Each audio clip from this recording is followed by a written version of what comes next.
No, you don't have to say those words again. Oh no, and you don't have to. No, you don't have to go and explain yourself, 'cause I ain't gonna listen.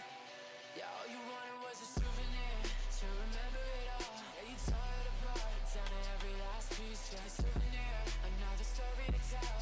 And I gotta know how to find happiness in the wrong places. It never ends, it's there in all ways. It's evident you never changed for our sake. Maybe I can't just say we're falling now. Your little black book ran out of pages. If you're gonna take it all, then baby, don't waste it. You only want it if you know you're gonna break it. Just another souvenir for the take, yeah. Just take it. Baby, just take it.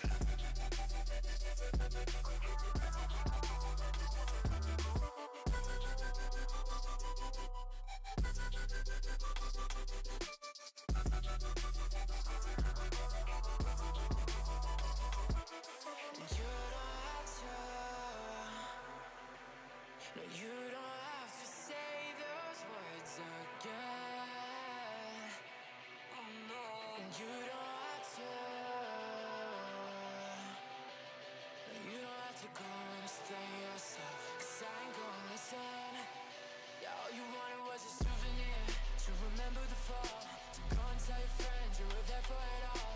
A souvenir, just a little postcard for the road. And I just gotta know how to find happiness in the wrong places. It never ends, it's there in all ways. It's evident you never changed for our sake. Maybe I can't just say we're falling now. Your little black book ran out of pages. 'Cause if you're gonna take it all, then baby, don't waste it. You only want it if you know you're gonna break it. Just another souvenir for the take, yeah. Just take it. Baby, just take it.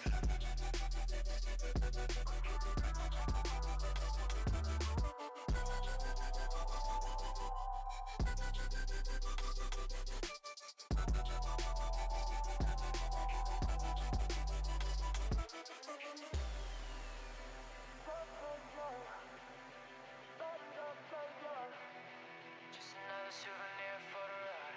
That's the way it goes. Just take it. Baby, just take it.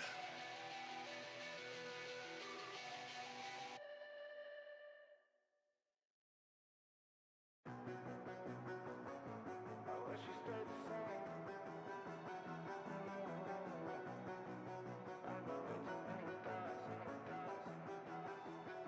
I wish we stayed the same.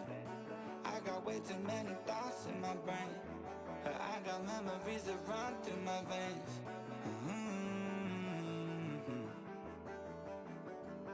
I'm not one to blame, but I could point out every way that you changed. Some things stay up while others go right down the drain.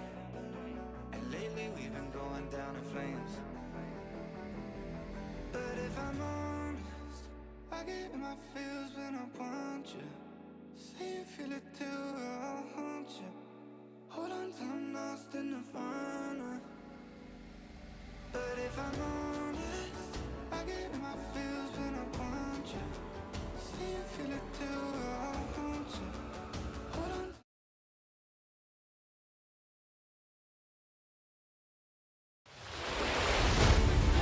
Intensely sends it to the outside. He can't get there. Kevin King is going to win the Barbizzel FTF Cup Series. To the lead. Bud gets wrecked in front of the pack. He saves it. 3-4 wide as they come to the white flag. Here comes Vargas down on the apron. They are 5 wide. Ian Plash will win it at the line. Is this package? Oh, there goes Jordan Lopez Jr. That's your race leader. Caution flag is out. Still no one willing to give up as they are going to be dead even off of the first chicane.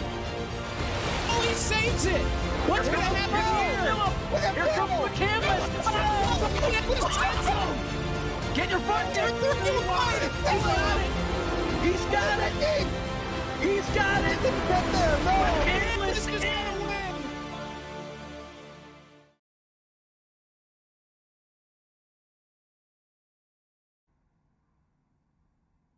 FTF.GG welcomes you to the virtual Daytona International Speedway from Daytona Beach, Florida. Shenandoah Shine presents Legends of the Future. It's the Legends 500 from Daytona, 500 miles, 200 laps. From Daytona International Speedway. A lot of fun awaits us here on FTF. Jacob Hitz, Caleb Hoffman here with you. Zach Johnson, our producer for tonight. The field getting set to go, gritting on the racetrack right now as the drivers sit through their drivers' meeting with race admin Ben Easterday. And Caleb, we saw the duels last week to set the field, and now everybody is set to go to race for 500 miles. Absolutely, and I know tonight the nerves are high, and especially sitting here on the grid, you're just getting antsy waiting for this thing to start. 87s at Daytona. There's not much of a more fun track combination here than the 87s at Daytona, so I'm excited to see what they have in store for us tonight. $300 on the line for the race winner. The top 5 earn payouts from this event. First place wins $300. Second place wins $200. Third place with $100. Fourth place leaves with $40, and fifth place leaves with $25. There are 5 drivers tonight that if they win, they could leave instead with $400 as part of the No Bull 5. Basically, what they've had to do is they've had to win this season to get themselves a chance, at least for the most part. Those 5 drivers: Logan Helton, Kevin McAdams, Michael Cozy Jr., John Gorlinski, and Matthew Zwack. So we'll see how those 5 fare out tonight. If any of them win, they will leave with $400 and get a $100 bonus from the No Bull 5. Everybody getting set to go here from Daytona. Let's take a look at the points coming into this race, Caleb, because points are still a factor. 3 races to go, including tonight in the championship. Just Richmond and Atlanta left to end the season. Yeah, absolutely. You can see Kevin McAdams with the points lead over Michael P. Frisch right now, and that's something that we absolutely, coming into tonight. If you're a driver, it's so easy to get fixated on the prize of winning the Bar Visuals Legends 500 here, but you still got to keep your mind on the point standings if you're one of these guys, especially Kevin McAdams, Michael P. Frisch, even Logan Helton back in the fight as well. So definitely don't want to lose track of the war per se. That was close. It's Richmond and Charlotte, the wrong mile-and-a-half dogleg track that will end the season at, not Atlanta. It's getting set to go. Why don't we take a look here at our starting grid. Again, we set this last week. There was qualifying. That's where our top 2 came in. David L. Brown and Kevin McAdams both were locked into the show because they qualified P1 and P2. They had the fastest times out of qualifying. Everything else set by duels. The inside set by duel number 1. The outside set by duel number 2. Kyler Wynn and Philip McCandless make up row number 2. Sean Butler and Seth the Merchant will make up row number 3. Sean won at Daytona earlier this year in the Winsdale 400. Blake McCandless, Josh Parker will make up row number 4. Braden Hayes-Cattell and Michael Cozy Jr., a couple former Firecracker 400 winners, round out the top 10. Looking on back to row number 6, Logan Helton will start alongside Daniel Falkingham. Corey Henry going to be starting in the 13th position right next to Matthew Zwack. Roger Graham in 15th and next to Chandler Parsons in his 72 machine. Starting 17th is Sean Begley and Jackson Van Valkenburg in the 18th position. And looking back on to row 10, Frank DeAngelis will start next to Gabriel Mauricio. Row number 11 finds Tyler Gary and Dylan Roberts side by side. Michael P. Frisch, league owner. He has a win on the season. He'll line up in row 12. Nate Stewart on his outside. Chris Davis and Ethan Corder make up row 13. Cole Freilich and Art Reimer back there in row 14. Michael Sturgill and Chris Yonke rounding out the top 30. Caleb? Looking on back, we have Mitchell Riggs starting alongside Michael Guerrilla. In row 16, J.D. Willis next to Eric J. Smith. Row 18, Garrett Conrath next to Jake Poulin. Alex Kolinick starting next to Sean Peleg. Row 20, Davis Warren and Kwame Scott. That's row 20 for you. The last remaining drivers, Justin Malillo, Aaron Smith, Invisible Man. No, that's Brandon Zimmerman in the 46. And then Adam Martin, shotgun in the field. 44 drivers, it looks like, to get us going here from Daytona. And I believe those were the 44 that were supposed to get in. Adam Martin, I believe, got in because somebody else could not make it. And that somebody else, by the way, I don't see John Gorlinski here. So one of your No Bill 5 drivers will not have a chance to race for that extra $100 tonight. He did not make the field, so we will not see him at all tonight. The field is rolling. They'll have a couple of pace laps, and before we get anything else started, we'll talk with our pole sitter, driver of the 83, David L. Brown. Caleb? David L. Brown, shotgun in the field right now. How are you feeling? Ready for this race to start.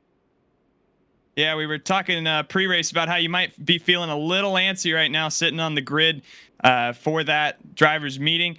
So how does it feel? All this build-up now, and it's finally time to get this thing underway. Yeah, nerves are going crazy right now, but give it 2 or 3 laps, and I think everyone will be settled in, and then just got to see what we got. All right. Well, good luck here tonight. Hopefully, we'll be talking to you after this race. Yep, thanks. That's David L. Brown, your pole sitter. Now, well, drat. I was going to say let's talk to a Firecracker 400 winner, but can't do that because Catel's deafened and Cozy's not in the Discord. So what we'll do instead is we'll talk with our outside pole sitter, Kevin McAdams. Kevin, on the outside here with the shot to come home with an extra $100 if you can win tonight. What's the plan to win the Legends 500? Well, first off, points is my biggest priority. I know it's a boring thing to hear, but definitely want to lead early. Dave is going to be really aggressive here, so I'll probably get a lap led. If he wants it, I'll let him have it. It's really loose in front compared to last week. The setup's a little bit looser, but really for this, it's going to be survival. For the 400, for the Firecracker 400, I pretty much just ran in the back, and I finished 7th in that. So honestly, looking to just be there for the end. I think if you stay up front, it's safe. If you stay really, really far in the back, it's safe. But the last place you want to be is in the middle of that snarling pack. It's tight, it's hard to pass, and cars will really want to push up into the wall, and the last thing you want to do is be on the wrong side of that. So long race, 500 miles. It'll be a lot of fun, but a lot of patience needs to be exercised, not only by myself, but by everyone. It's going to be a lot of fun if we allow it to be. All right, Kevin. Well, thanks for your time. We'll let you get to it here. Best of luck through the 500 miles. Yep, y'all have fun. That's Kevin McAdams. Why can I not drag him out of the... Hello? I can't drag him into any of the... That's incredible. Okay. Cool. All right, here we go. Field coming through 3 and 4. Jacob Hitz, Caleb Hoffman, and now Josh Mendoza joining you here from Daytona. We'll get to Josh here in, just a little bit once things get rolling and up to speed. Your front row, David L. Brown and Kevin McAdams. Strap in. It's going to be a long night. 200 laps, 500 miles. But at the end, we'll have a Legend 500 champion. Green flag in the air. We're underway from Daytona.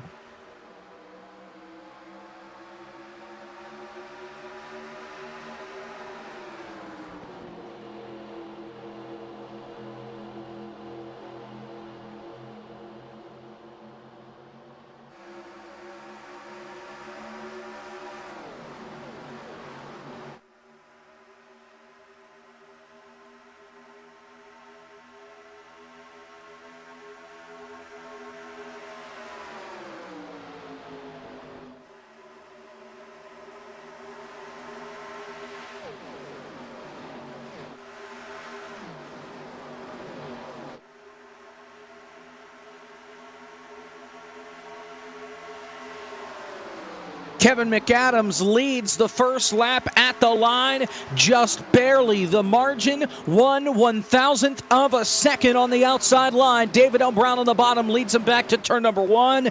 And boy, wouldn't that be something if we get that kind of finish at the end of 500 miles. Absolutely, and you see here guys starting to weave out of line just a little bit. Few guys dropping back down to the apron. Matthew Zwack, one of our no bull drivers, is one that pops out to me here. Yep, he'll just kind of back away. Somebody that's in the hunt as far as championships concerned, so wants to try and keep that 23 car clean, rather 78 car clean, as much as he possibly can. Your top 6 single file for side-by-side. It's the Merchant and Cattell. Add McCandless into that mix back there for the 6th spot. And I mean, you heard in that previous interview that we had with Kevin McAdams, points are definitely on the forefront of everybody's minds here. It's just battle of give and take, and especially so early in a 500 lap race. You know, there's nothing you gain from going out right now. It's just bide your time and try to be here at the end, especially for such a big event. A 500 lap race? 500 miles, you know. Yeah, I mean, I made the same mistake last week, so I mean, you know, it happens. Yeah, 4-car breakaway. Wow. Unbelievable. Yep. 4-car breakaway at the front, side by side between Frisch. No, that's Sean and McCandless. Sorry, Sean. That's the second one as they go back into turn number 1. Josh Mendoza joins us. How we doing, Josh? Doing pretty good. I'm keeping an eye right now to see how this field gets strung out. I see the top 20 here is kind of they're a group, and then from there on backwards, it starts to become strung out, single file, a couple of tenths here and there, mixed throughout the field. But the big action right there is we see was that side-by-side battle with Sean, which is now single file, and that car on the outside seems to be falling back. That outside lane not having the run that I thought it might. Now you're familiar with this car track combination, having been a part of iRacer for the 2 Firecracker 400s that have been held. So you kind of know what it's like. You kind of know what to expect, even if it's been a couple of years. Some past Firecracker 400 racers and the 2 Firecracker 400 champions in this field. Is this about what you expected? You expect it to be a little crazy, a little less crazy? What's the thought process here as we're coming around to complete lap 5? It's a long race, first of all. I don't care what anyone says. The old saying, to finish first, you must first finish, plays absolute dividends on a massive race like this. 500 miles, 200 laps. Firecracker 400's only 160, so the time clicks even faster in that race. And we have seen time and time again that the beginning part of the race tends to be a little bit calmer. It looks intense, but I can tell you these drivers aren't racing at 100% yet. I would expect maybe 30 laps, 20 to 30 laps before we see our first caution. Of course, I could be wrong and make a fool out of myself here, but I'm pretty confident. The most important thing is to just stay calm, don't overdrive it, don't put too much on the line too quickly, and most importantly, don't lean too hard off of turn 4 exit. You will hit the wall. I've seen it too many times to count. Yeah, we saw it a couple times last week in the duel. Saw Logan Helton get a little close to it coming off turn 4 that last time around. Caleb, I wanted to ask Kevin about this when we had him before the green flag, but didn't quite have the time to, about the possibility of green flag pit stops. How prepared are these drivers to pit under green if we have a longer green flag run to start the race as Cattell dives for the lead? Absolutely. I mean, watching practice, we saw a few guys that were trying to get some practice in on that front, and it's just a matter of getting organized here. Similar to, Talladega, Daytona, these places, you just have to make sure you're communicating with everybody around you and not making any evasive maneuvers, trying to get down onto pit road, anything that's going to leave your car with lasting damage, because that will absolutely affect you as we get later on here in this race.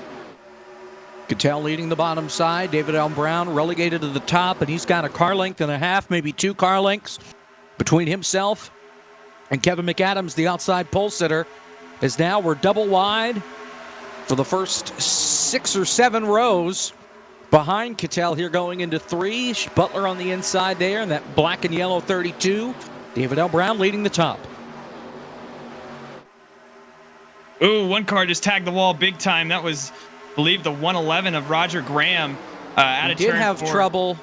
Did have trouble in the back here that our admin just told us about Benjamin yesterday. Brandon Zimmerman crashed.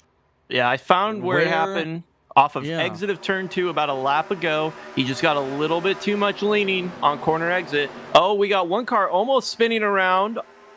That's in the back. I think that was the Michael Guerrilla machine 015. He almost wrecked in front of that. That's going to cause a big separation. But just the Zimmerman machine got a little bit tight off of corner exit of turn number 2. He's going to bring it down for some service. He's already in the pit lane for almost a minute now. Going to go 2 laps down here. Yeah, I think for Zimmerman, he does not have a meatball flag. I thought for sure he would, considering how long he's been sitting on the pit lane, but everything's sorted out for now. Is Cattell your race leader, still side by side for second at the front of the pack, as we're coming up on completing the 10th lap here in this race. Oh, Trolls! Oh, Gary! And a big block there from Josh Parker down the back straightaway, and Parker almost got turned as a result. Yeah, and race control coming over and making sure to tell everybody just settle down easy, because we're starting to get a little dicey here. A few maneuvers, and I mean that's exactly what he needs to tell him. Is again, this is a long 500-mile race. There's no reason to be making crazy maneuvers here on lap 10. Oh, maybe Butler I'll be looking wrong. for the lead. Maybe Doesn't we'll have a see lot of help wreck. on the bottom. Yeah, that's a little bit of dicey maneuvers. I'm feeling maybe some way, shape, or form. I might be wrong here. I think we might see wreck a little bit sooner. Firecracker, we saw them racing side by side, but I don't think they were quite this aggressive early on. Maybe there's a little bit of a feeling in the field that they want to get to the front sooner rather than later. I was looking see where people have gained and lost, and not quite the positions gains and loss that I would have expected to see from a super speedway type race this early on. And I mean, another thing you got to keep in mind too. We were talking pre-race about how like the frenziness that was going on the grid. There was just a feeling of like nervousness and tension, and as you start out these races, for sure it can feel really nerve-wracking. It's just once you get into this race, you got to just settle down. And I think a lot of guys right now are wanting to get to the front just to avoid being involved in any potential calamity that goes on. Because if you're at the front here, more than likely you control your destiny. Whereas if you're in the back, it is a lot more luck-based, trying to weave your way through wrecks. So a lot of these guys showing a lot of aggression, as there was contact again between Tyler Gary, and I believe that might have been Chandler Parsons, but they keep it green. Meanwhile, Sean Butler takes the lead. Kevin McAdams on the inside, trying to take it away with help from Philip McCandless. A little bit different for him. It's purple numbers with a white outline instead of what we're used to seeing. Kevin goes to the front.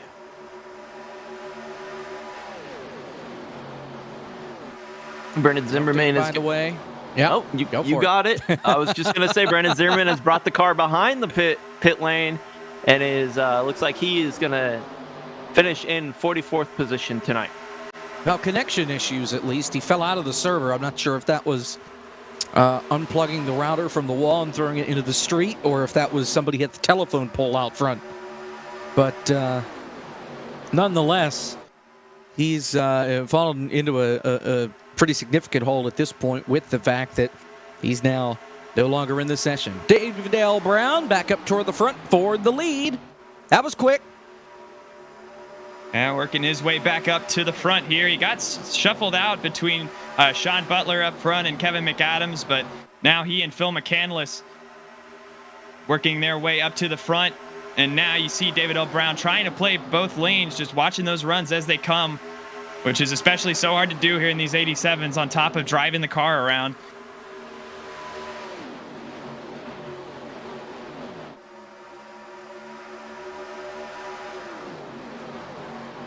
Here they come off two, side by side, second on back.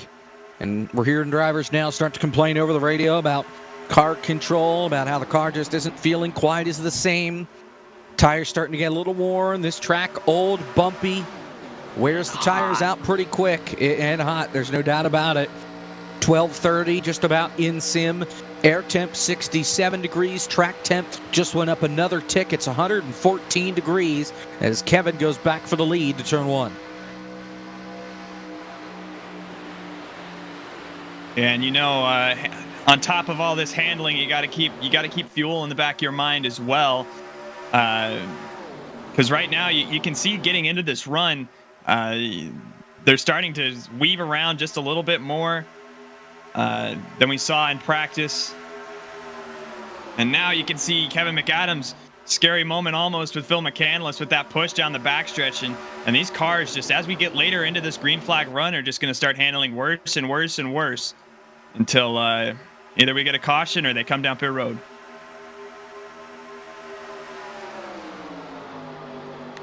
Josh, how long do you think they'd stay out there here before we start see cars pit for tires, fuel, anything? How long do you think it'll take? Oh, that's going to be a tough one. I mean, the question is tire sets. We have 8 sets, so that's 7 on the pit box, I believe, and 1 on the car to start this race. That's going to make a big decision on how often you want to come down to your tires. This was the firecracker where they have as many tires as they want. I mean, I would be considering whether or not the fall off. Is there much fall off here? Right now I'm looking at Kevin McAdams. His best time's a 43.1. His last lap was a 45.1, so that's a 2-second drop off, and that's over the course of 17. Oh, David O'Brown got touched by McCandless in the tri-oval. He's able to keep it straight, but that was almost disaster at the front of the field for your pulse hitter. Those tires. Anyways, as I was saying, those tires. You want grip on them, otherwise you're going to wreck. And I can tell you right now, those tires definitely do not feel the same that they did 18 laps ago when you started this race. They're going to be a lot more like grease. You're going to want to slide around. So the beta with yourself is, do I want to go on a tire-based strategy or a fuel-based strategy or a hybrid of the two? I'm going to say 35, 40 laps, maybe at the longest. 39 would be my window. I don't know. I'm not... It's been so long. I don't know how well these you can save fuel in these cars. Maybe it could be longer, could be shorter. 18 laps complete here from Daytona. Still a long way to go before we get even to the halfway point. Yeah, and this race is just, I mean, right now it's easy to look at the end, but I mean, as we get through this race, I mean, it's just going to take its toll on these drivers. It's just a grueling amount of time. You know, you're used to climbing into Daytona. You do, 80 laps, maybe 100 laps, and even then, this is double that. This is 500 miles that you're going around, and as we get closer to the end here, I mean, I think you're going to start to see some impatience from these drivers and frustration, especially. And it's just all about controlling those emotions and staying focused. I think that's how you get into victory lane at these long Daytona events. Down the backstretch, still side by side. Your first couple of rows here. As they started single file, Caleb, but now as the run has gone on, they've started to get back up to double wide here at the front of the pack. There may be a little more single file toward the rear, but right now up at the front, it's business is hopping. Yeah, they've really surprised me with how racy they've been here. Is David L. Brown going back up to the top here, and especially the stressor has been, just talking about these tires and how worn they've been. It's hard enough to drive this car on its own, but you got to factor in draft is heavily increasing your speed, and then being around in this pack, it's just one little mistake right now, and you can take out 10 or 15 cars. It's just right now from Kevin McAdams, as you see, he tries to go down low. It's just right now, again, it's just a game of give or take. And right now, these guys up at the front are wanting to be in control of this race, as you've been able to see with David L. Brown, who's been weaving in and out of line, just trying to keep these guys behind him. Want to note on a couple of cars here, Justin Melillo has lost the draft He is some 6 seconds behind the tail end of the field, back where Sean Begley is. So Melillo lost the group. J.D. Willis missed the grid. He started from the pit lane. He is some 27 seconds behind the pack and is going to be in danger here of being lapped. He just came off turn 4 as the field enters turn 3, so he'll be in danger of falling a lap down early on here from Daytona, unless we get a caution. Your top 6, though, have strung out back single file. David L. Brown, then McCandless, McKevin, Cattell, Sean, and Blake McCandless. Now, I want to comment on a little bit of an issue for Justin, just beyond the fact that he's out of the pack. He's also burning a lot more fuel by being out of that draft. He's going to probably, over the course of a run, if he was out of that draft for the entire time, probably burn 3 to 4 more laps of fuel as if he was leading the pack for this entire time. Not a good situation to be in. Same situation with J.D. Willis as well. That's going to put you off your strategy, off pit road cycling, in a very quick black hole that you could end up in a race like this that is this long. Unless caution were to come out before they get lapped. Exactly. That would neutralize things a bit, I think. But in the meantime, you're right. They're really going to be in trouble as far as not only losing laps, but also burning more fuel because they're all by themselves on the racetrack. Yeah, you're going to have to, in that situation, if it goes green the whole race, which very unlikely that's going to happen, you're also going to be short a set of tires. If you're going out for 36 laps or so, you want to be doing 40-lap runs just to be in the good. I spoke with a couple of drivers. They said that pit window opens up around 40, and that's going to be basically when you can kind of evenly space out the entire race on tires. That's going to be what you're looking at. And if you're running shorter, you're going to have to extend a run with tires, and that's not a good position to be in.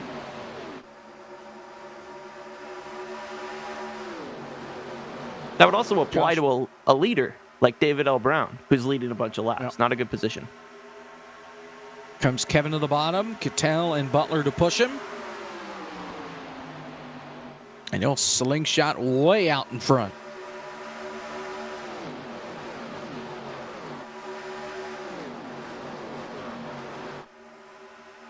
Really interesting there from Kevin McAdams, Brendan Cattell, Sean Butler. Again, these 87s are, they're a lot different than what you might be used to, where, different forms of plate racing where you can watch one car, get that draft and be able to slingshot. Here, you need a few guys to be able to go with you. And you saw it right there with David L. Brown and Phil McCandless, and they needed that extra help from Cattell and Sean Butler to propel him around for the lead here. But here comes Sean on the inside of Kevin. Well, we see him drop down in front of that 32 machine. Pretty much teammates. They're in the same Discord call right now. Same with Cattell. And I think Phillip. Yep, Phillip's in there as well. Actually, Kevin's in a different spot. He's with Frisch and Swag. Basically, the guys that are nowhere near him right now. Melillo, Poulin, Swack, and Frisch.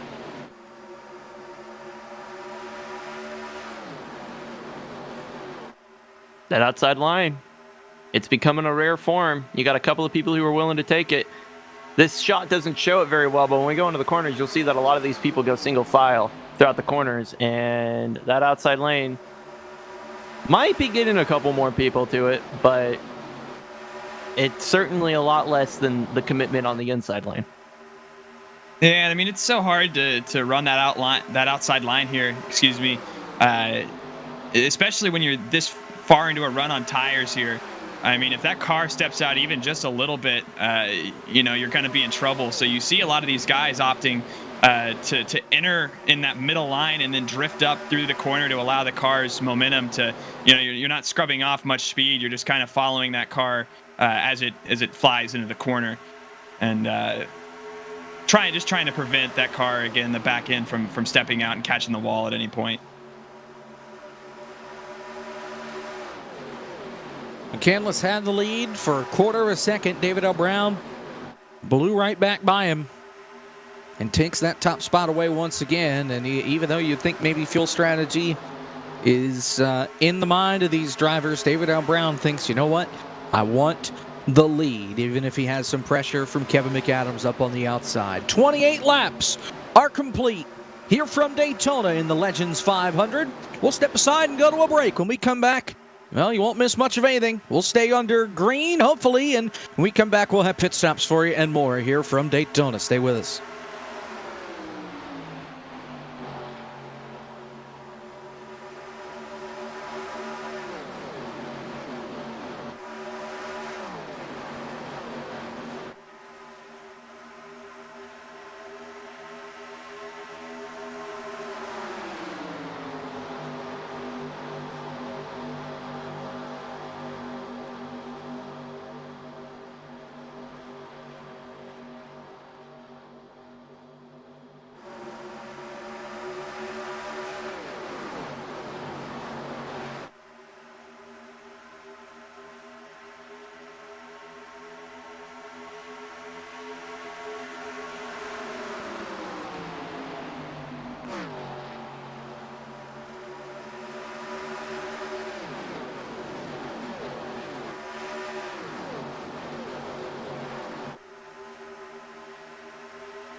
Back here from Daytona, Kevin McAdams, your race leader. 32 laps are complete.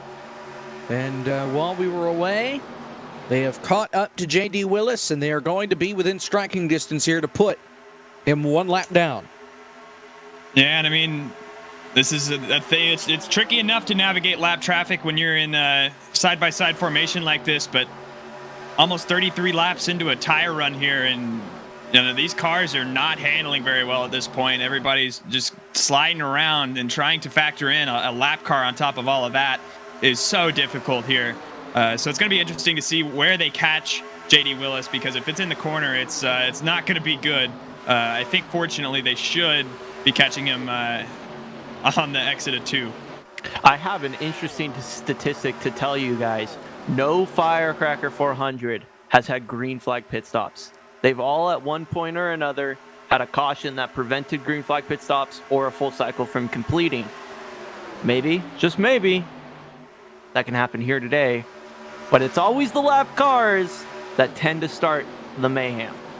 Well, and you can see on the racetrack when they go through the corners, there's no third lane that's viable. They're using the whole racetrack, bottom side, top side.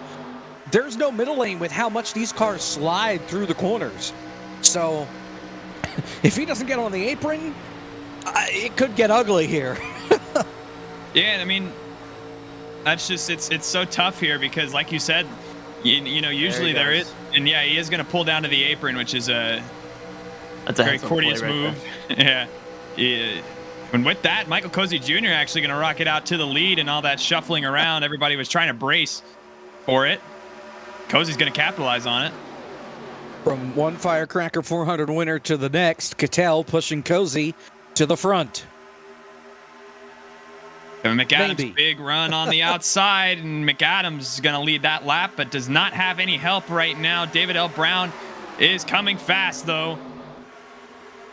Both of them going to pull side by side, and I mean, you can listen to the off-throttle time here in this pack, and it's, again, for Daytona, just a completely foreign sensation to hear a pack like this completely off-throttle. And the times, you know, we talked about fall off earlier, where it was about 2 seconds from their fastest lap. It's picked up a little bit since then. It's now about a second and a half-ish as far as fall off is concerned. 44.5, 44.6 for your leader. That last time by in Cozy. Cozy, one of the drivers making it through the Road to Pro ladder, and will be part of the eNASCAR Coca-Cola iRacing Series season this year, with driving the 38 for Front Row Motorsports. Oh, we got one car to the outside wall. I think that is Roger Graham. Not sure. Yeah, that 111. I don't know what's going on.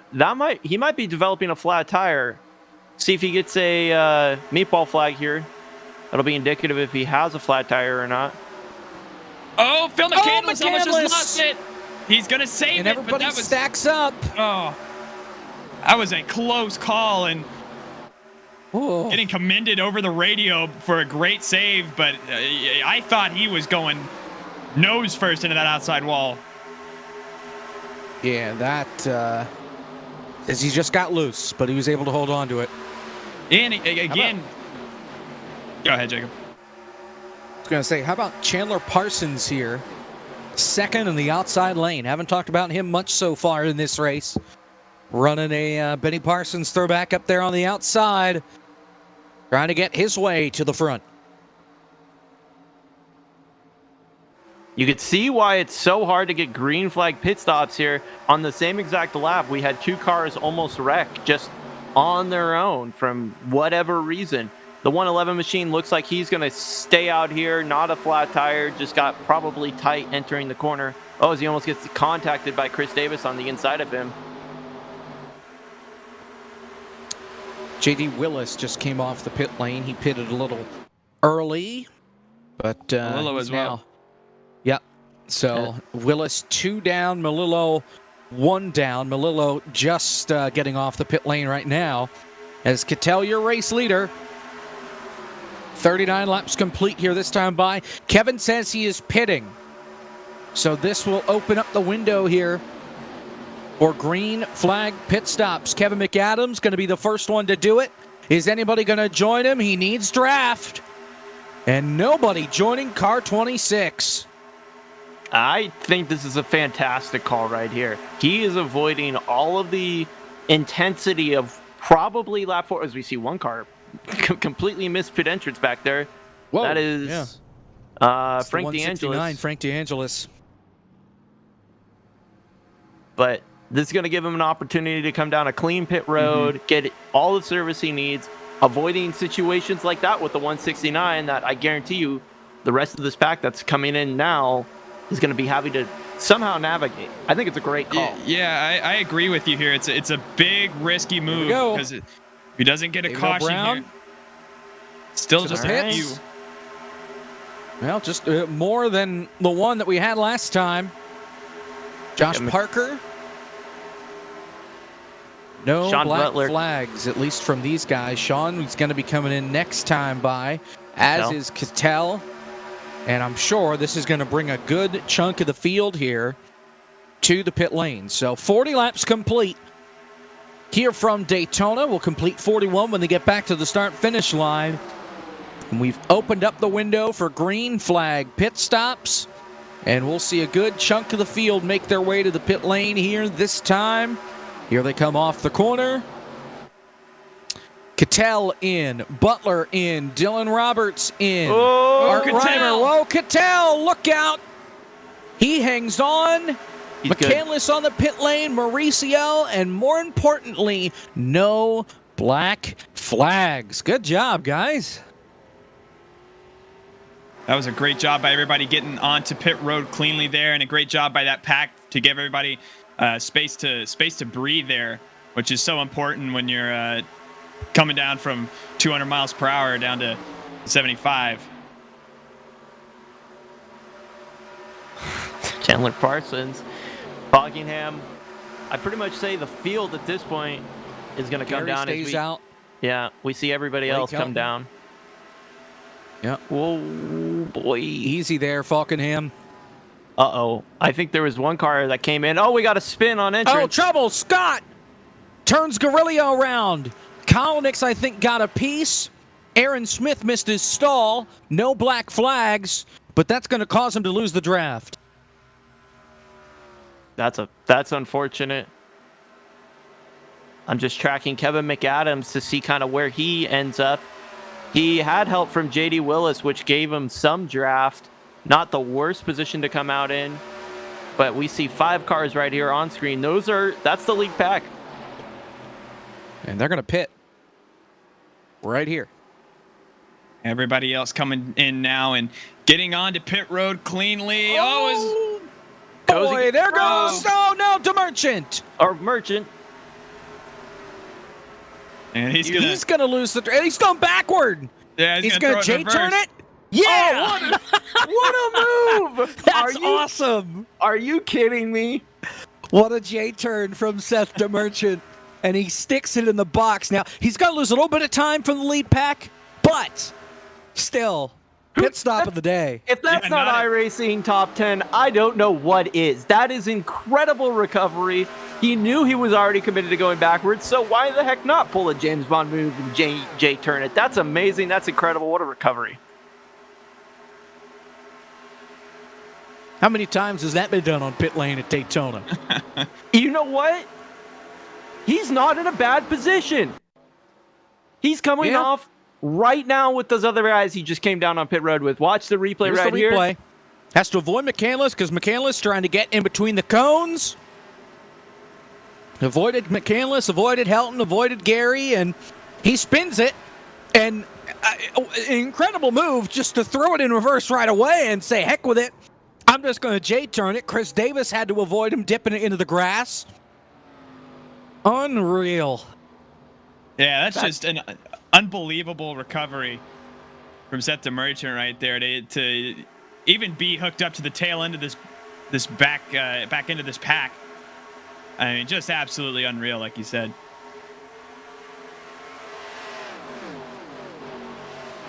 I cannot believe that just happened. He's gonna come out right now. He's 32nd, still in the lead pack. He's gonna be behind the 2 machine of Chris Davis. They're their own little pack, but what these green flag stops have done to this field is made it from one really well-developed pack into this really long, strung out pack that is going to take, I would have to guess, 5 or so, maybe 10 laps to start to close back up into one pack again. Of course, the caution comes out. That changes right. So Cattell is your race leader, that white car.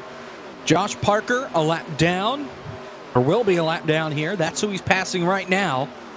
David L. Brown is second, Dylan Roberts third, Sean Butler fourth, Cozy is fifth, and there's a little bit of a gap back to Nate Stewart. And Falkingham, they're in a 2-car tandem. Kwame Scott is there. No, that's Sean Peleg. Van Valkenburg's a little further back, then Yankee, Roger D. Graham, and then that pack starts to build from there with Zwack, Mauricio Conrath, and others. Kevin McAdams for pitting on his own. It's P21, not a terrible drop. I mean, he obviously would love to be back in the front where he was when he came down pit road. But, I mean, for pitting by yourself and the safety of pitting by yourself, that's not a bad situation to be at. You're still in the lead draft. Oh, contact. Dylan Roberts got up the racetrack and got into Josh Parker while they were 3 wide with Cozy. They kept it straight, but that got close. Be nice if I could understand what in the world Roger D. Graham is saying over the radio. He is turning back time to get a 1987 radio. He's got a voice mod on, and Oh, Chandler Parsons, contact. I don't know what's going on right now. There's some weird car physics that's happening right now with those cars right over there. well, let's see. I didn't see any contact. Oh, well. It was close. Conrath got up the hill, and it probably scared Parsons. But Parsons kept his foot in it. If I know one thing about that Parsons boy, he keeps his foot in it even when he shouldn't. Sean Butler, your leader now. Cozy side by side for second with Cattell. Dylan Robertson fourth. David L. Brown, your pole sitter, running in P5.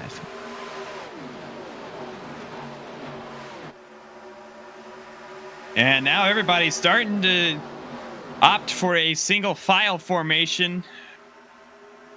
You can see now Cozy and Brandon Cattell were the only ones side by side, but now those two cars being side by side, Sean opting to stay with Cozy has opened up the door for Brandon Cattell back to the inside. Dylan Roberts now to the inside of Michael Cozy Jr. as well. But seeing a lot more conservative approach to this run than what we were seeing on that first fuel stint.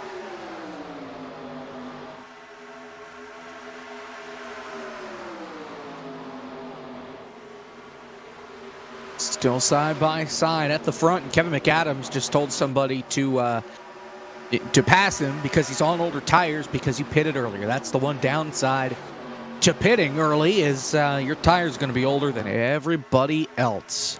It's one lap. I don't really think it's that big of a deal. The car behind him, 41, is when they pitted, so I mean, if all honesty, that could be a psychological game to get somebody to take the front of that pack to burn more fuel.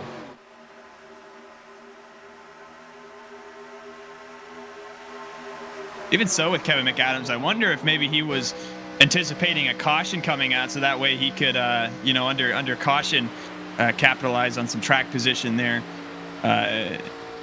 But even so, like you said earlier, a great recovery for Kevin McAdams. He's sitting P24 at the moment. On board with Cozy. Wow.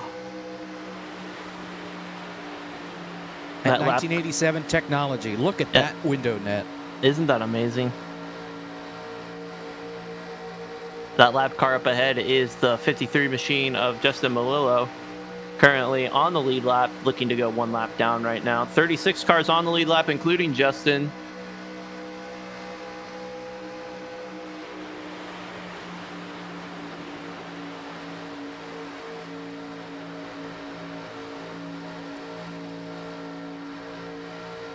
It's always so amazing watching these 87 cars race. I mean, just the body styles, every single one of them is just perfect looking. All of them shaped like bullets and cutting holes through the air. It's just fun to sit back and watch. Oh, man, Nate Stewart got really close to David L. Brown there in turn 3, and that kind of checked up the inside line. Is Falkingham up into Kyler Wynn. Look out. He barely got his left front onto the apron. That's shot his car up off of corner exit of turn number 4. Was able to keep it together without wrecking Kyler Wynn and the rest of the field behind him.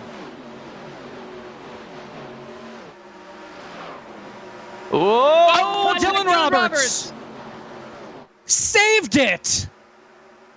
Oh my gosh. Oh man, this is not going to be good. As Getting that around the machine. lap car. Oh, Gary got the wall. Stuck in it. Oh, Falkingham's. No, he saved it. There's no way this is going to. Oh, Blake McCandless. He saved it. He got a shot in the rear from Corey Henry. Caution is out, though. They wrecked further behind. Cole Freilich has damage. So does Kevin McAdams. I see a wheel running down the road. That's going to be Freilich. Art Reimer also has a meatball flag. Caution's out for the first time on lap 54. Yeah, and this for Cole Freilich looks pretty terminal here. Yeah. He got And- hooked. Must have. I think looking at him, I think he made a little contact. He entered too low into the door of the 22 and sent him around spinning in turns 3 and 4.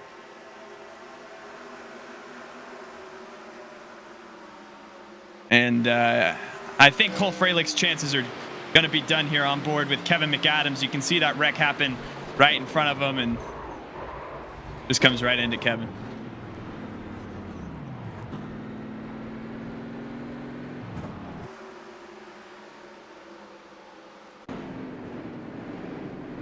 And he's saying that he just kind of let out of the throttle and it just snapped on him there. I don't know what's happening there. We made it a quarter of the way through this race under green, and now pit stops. Foreign fuel's got to be the decision here, right? Even so, I mean, I think we were about 15 laps into that run, and I think 15 laps is big enough of a difference where I don't think track position, unless you're like super far in the back. How about Cattell and Sean? Yeah, Two tires. I wouldn't take a ton here. I mean, I don't know. I don't think tires are the right call. Too early. Well, David L. Brown just took 4. DeMerchant took fuel only. Cozy, Peleg, Helton, Roberts all taking 4. Chris Davis took 2. Got to verify here with Sean and Cattell that they took tires, because it's possible it could have just been a long fuel only stop, but it was fuel only for your top 4. So we'll step aside, do a reset. When we come back, we'll go to a break here from Daytona in the Legends 500.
Back here from Daytona, getting set for the restart. Sean Butler is your leader.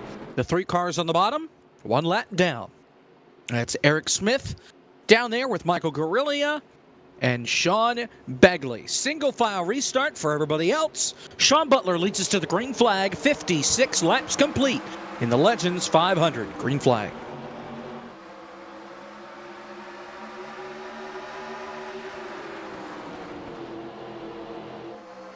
Merchant quickly drops to the bottom. Help from his teammate in Cozy, and we saw DeMerchant do the J-turn. And he is now third on the inside line behind 2 lapped cars. And you could see those Altus boys going down there opting to try to take some of that draft from those 2 lap cars. Logan Helton going to make it 3 wide underneath the 911 car. That was one of the lappers. Sean Begley down there. Those lap cars trying to break away. Sean, your race leader. DeMerchant now in second, side by side for third. Cattell and Cozy.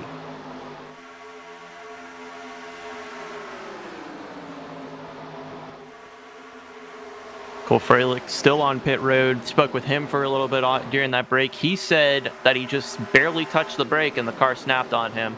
That's why he felt that his car got lost. Also spoke with a couple of drivers, including those who stayed out. Those who stayed out felt that it was better to have a set of tires in the pits later than taking the time now. And those who grabbed the tires this time around felt that they had an extra set.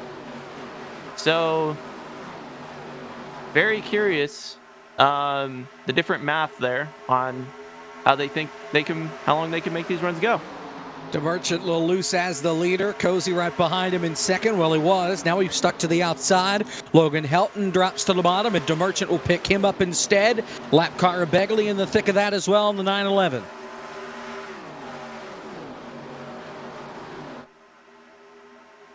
Logan Helton forced his way under Seth DeMerchant there. Lucky that he had his Altus Esports teammate and Michael Cozy Jr. behind him to give him some room up top. But even so, those two are now kind of stuck on the high side with Chandler Parsons behind them. And you see Seth and Cozy will now try to get in front of Sean Butler. We've got 2 lap cars in front of this lead pack right now, just barely out in front. That's going to give them a draft. That's going to speed up this pack.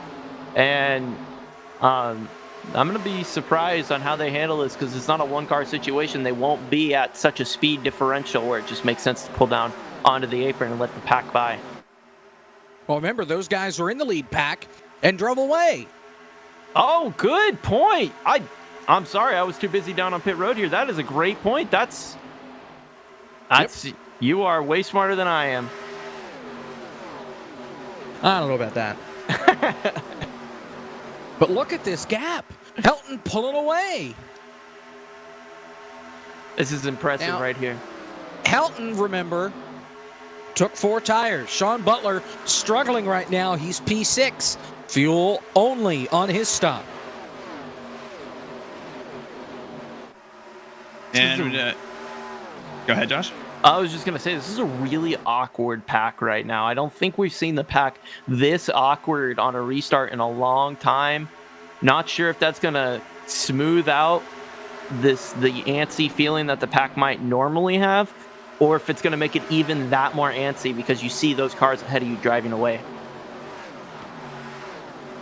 And I mean, that's what I was going to comment on here is I think those lap cars just having that speed and not just instantly falling back, that, you know, you had DeMerchant and Cozy behind them helping them get away. And I think from the beginning, from that restart, we just saw this pack just be very unsettled. These guys just have to get back into their groove and sort these things out, because right now, again, like you said, you're watching Michael Cozy Jr. and Logan Helton just drive away from you with that pull, that tow from these 2 lappers. Cozy now the leader, but here comes Chandler Parsons. 4 tires for him as well. And really only about 6 or 7 guys, Josh, decided to take fuel only under this last caution flag, the first caution flag, the only caution flag we've had so far. And the drivers that did not take tires are paying the price. Sean Butler back in 8th and is struggling. He's on the struggle bus right now. So is DeMerchant P7 in front of him. When I spoke to them, they expected this. They said they're going to pass us. We're expecting it. But what does it matter? It's lap 63. What matters to them is being in the front at the end. And that's where the extra tires come in. I don't understand. I maybe I just have math wrong here, but I feel like there's some sort of math discrepancy between the 8 drivers there and the rest of the field. Curious to see which one pays dividends in the end, as we were 3 wide off of corner exit. Trying to get around lap traffic. Oh, No. man, Begley. Look out. Oh, Bagley in the outside wall. He's going to keep together 911 machine. Oh. I don't know how Up that there. He tried hanging with the leaders. He's got a meatball, though. Oh, meatball back up at the front. Eric Smith, the lap cars have been caught and are under fire here. Oh, we got 2 cars around. Sean Butler. Oh, yeah, trouble in the tri-oval. Butler and Peleg, the 2 Seans go around. Second caution of the day. And Sean just got loose. Butler, that is.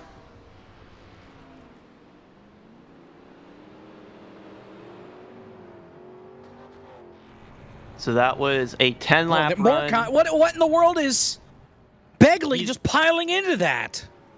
He had a meatball already. Maybe something wrong with his car. Under braking, just lost it. So here's the replay. Sean Butler, the 32. He's just loose on the bumps. Nowhere for Peleg to go.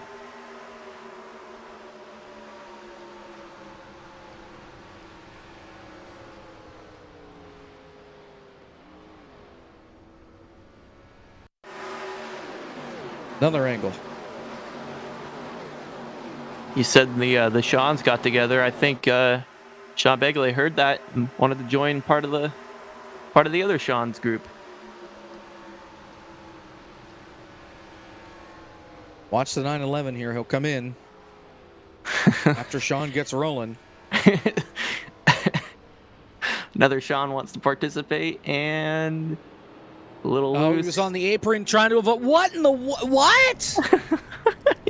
I'll give him credit. He had a meatball already. We don't know what was wrong with that car. Could have been a steering issue. I'll give him the benefit of the doubt that there was a broken suspension component when he came back up onto the banking that caused his car to just not want to work together.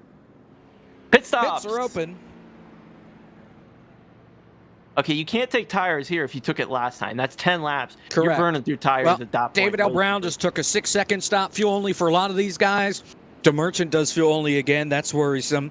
Kolomic stays out. He's your leader. He did take 4, though, on the last stop.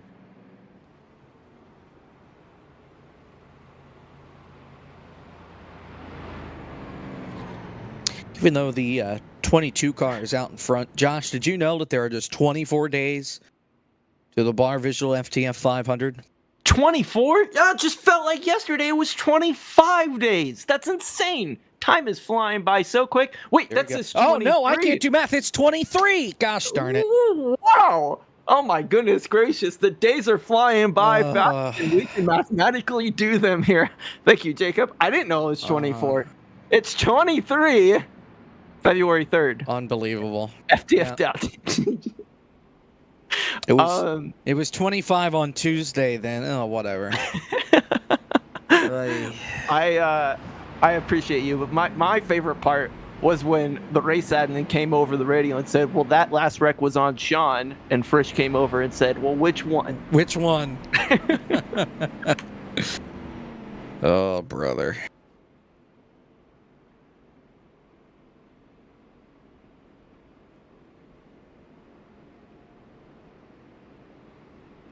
So a lot of fuel-only stops. Cozy and Mauricio take 4 tires. Cozy took 4 the last time.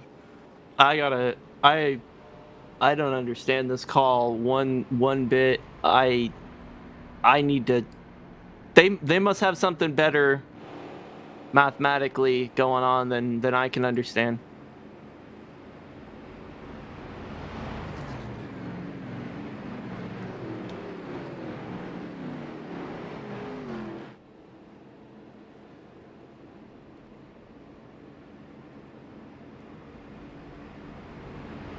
All right, well, 1 to green.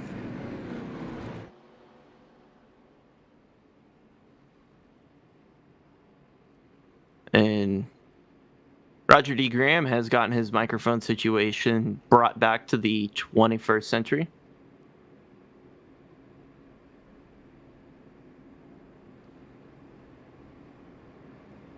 All right.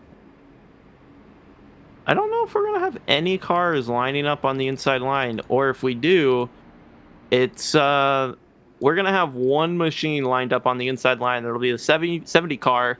The question is he going to be able to get in line before the No. restart?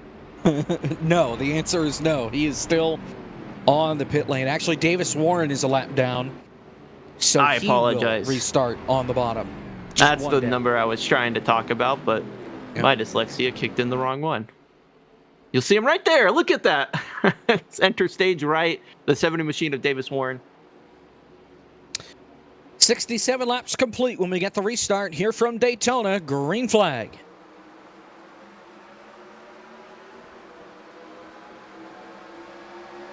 See Davis Warren there on the inside, had to slow down there, had a little bit too much of a run, had to press on the brakes. But now, Alex Kolinix, your leader with help from David Brown, they're going to drop down in front of that lapper.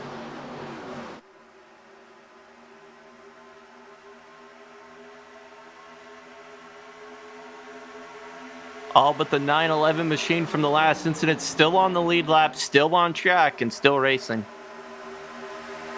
See if we can go on board with our race leader here, the 22, Alex Kolinix.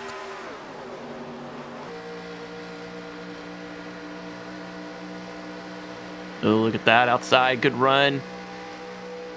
Calm, cool, collected.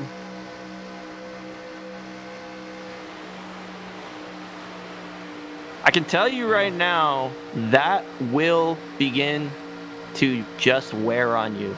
That constant gripping, moving, gripping, battling loose, longer runs. At the end of this race, I hope you had a lot of Pedialyte, because those muscles are going to be exhausted, as he is right now outside in the lead.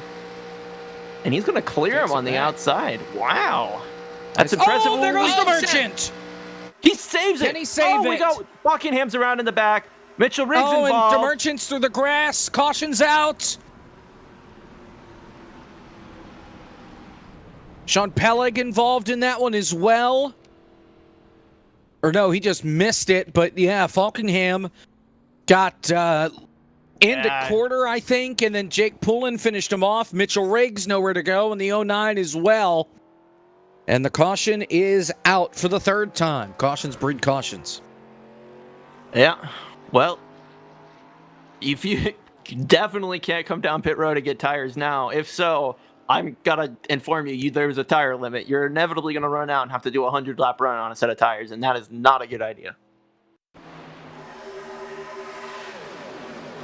Looking at the replay here, and you're going to see on the inside, Daniel Falkingham, just not enough room to really operate, and a slight checkup causes him to get bumped from Jake Poulin and head into the outside wall. Mitchell Riggs had nowhere to go. Chris Davis did a great job of avoiding that. Here we see Seth the Merchant. We were on board from the front looking back, but here's the full view. You just got loose. That's so strange.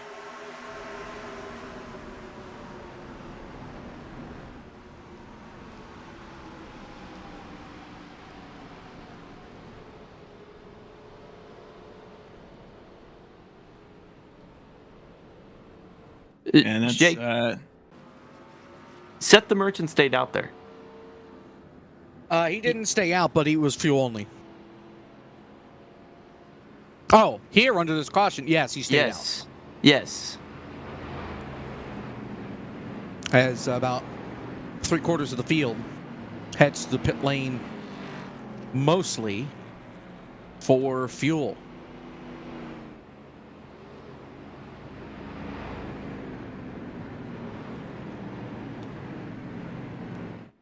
Couple guys taking tires, though, including Sean M. No, I think he's just getting some damage repaired.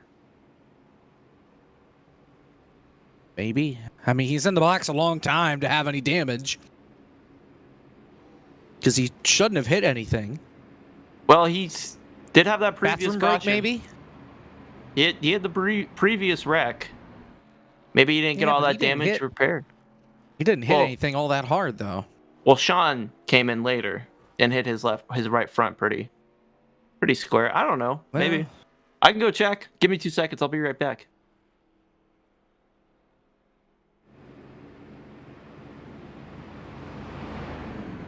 Cool. So,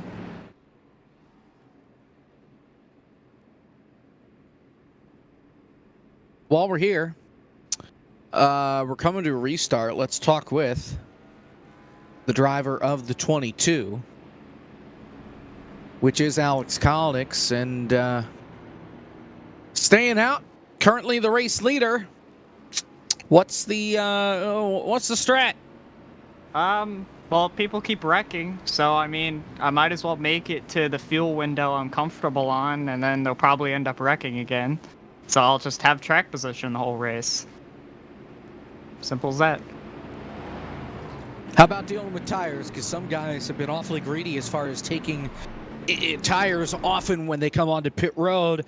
You've been one that at least stayed out. You did take tires, but you stayed out now since. Some others, though, are down to pretty much 5 sets left for the rest of the race. Well, I'm kind of seeing now what the tire difference really is from this last kind of restart I had. So I'm not sure how much of a disadvantage it's going to be, but if you've taken tires almost every stop now, you're definitely going to be rough here to the end. But honestly, might see some mixed strategy towards the end of this race, because the tires are not as big as I thought they were going to be. Very interesting. All right, Alex, thanks for your time. I'll let you get to the restart here. Best of luck. Thank you. That's Alex Kolnix. Spoke with Sean. He had 2.5 minutes of damage after the last restart. He's going to come back. He came down, said he's going to have about 5 seconds left for the next stop. So he had a little bit of damage left over. All right. One car on the inside line, Sean Begley, 5 laps down.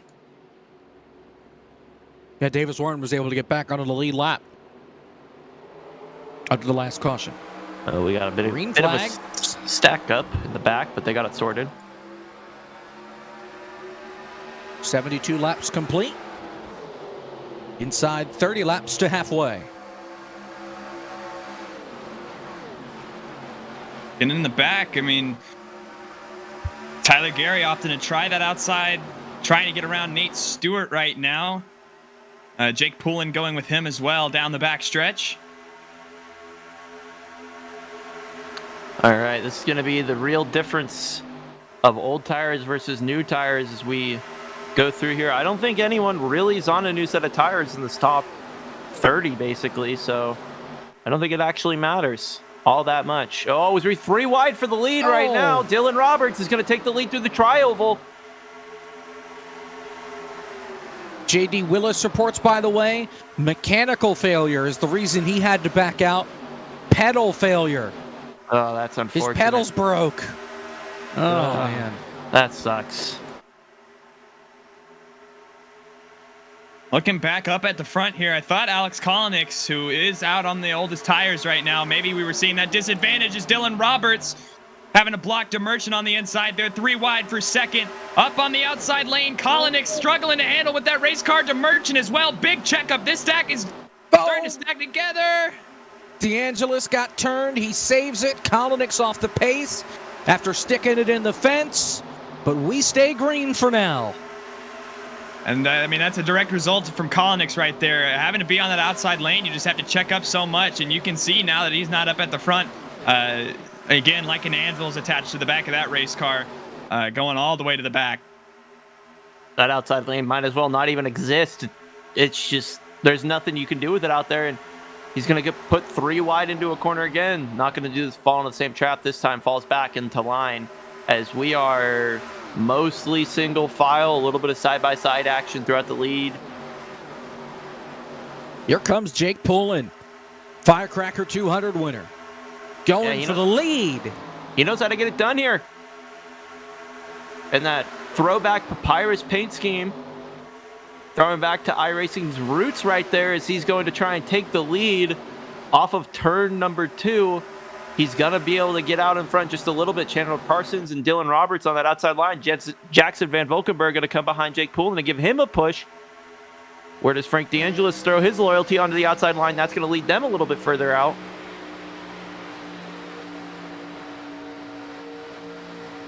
Side by side here between Poulin and Dylan Roberts. We saw Dylan Roberts was able to capitalize with that Collinix incident and take the lead. And can he hold off Jake Poulin here? And Chandler Parsons is a big part of that. And which line does he decide to go to? He had an opening there on the inside for a split second, but opts to stay up there with Dylan Roberts.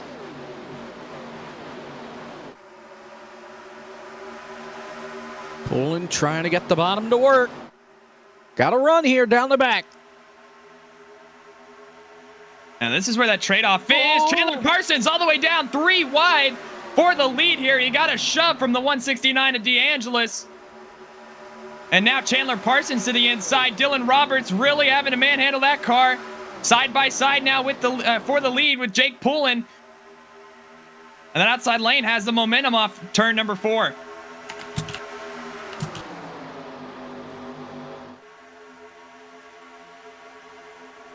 Man, oh man. Do these guys know that they have 120 laps to go? Yeah, I mean, the way they're racing, it's like they have 12 laps to go. And we have one car, I think, just scraped the wall, and that was Frank DeAngelis. And now everybody behind him, Corey Henry got sideways with help from Cozy. They keep it going. Brendan can tell with the huge run, and now everybody's got to get sorted out. And I think you're going to see this pack start to dissolve just a little bit as everybody tries to figure out what they need to do and where they need to go.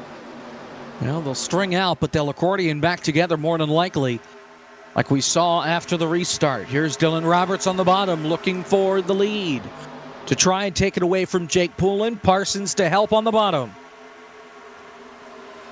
Remember when we were single file, guys? No.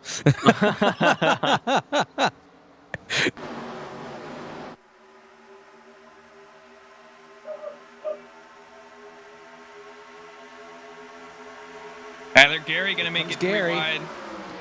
With help from Corey Henry on the inside. He's going to get all the way underneath Dylan Roberts there with that run. And coming off of turn number 4, will that inside lane have the momentum, or will that outside line strike back? With help from Henry and Cozy, who are approaching quickly. I think he scrubbed off just too much speed there going into turn number 3, trying to get underneath. But here he goes, looking for the lead. The draft from Van Valkenburg. And he'll take the top spot away for now. We'll see if it stays that way coming back to the stripe. But off of turn number 2, it's still just deadlock between these two. Tyler Gary, one of 3 Coke drivers in the field right now. I should say current Coke drivers. Cozy not too far behind. Falkingham the 3rd.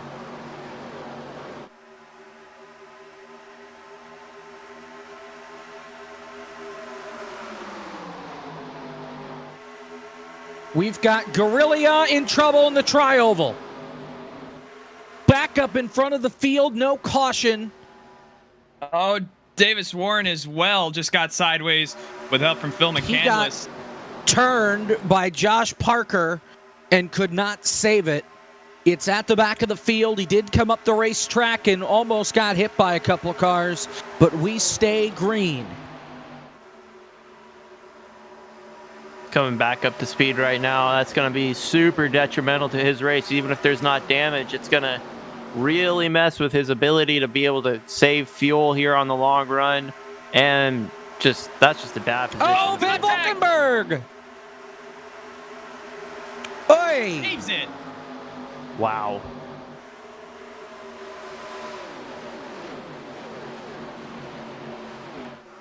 Oh man, that 63 machine really got high off of the corner. Logan Helton, I was very concerned that he was going to hit the wall, but he was able to diamond the corner, bring it back down, and have a good corner exit. But that is a really, really sketchy place to be driving that machine. And we're starting to see this pack just extremely dicey, and up at the front they're starting to God, I was gonna say they're trying to figure it out, but as soon as I say that, Corey Henry shoots to the inside with help from Michael Cozy Jr. I mean, they are just ultra racy right now.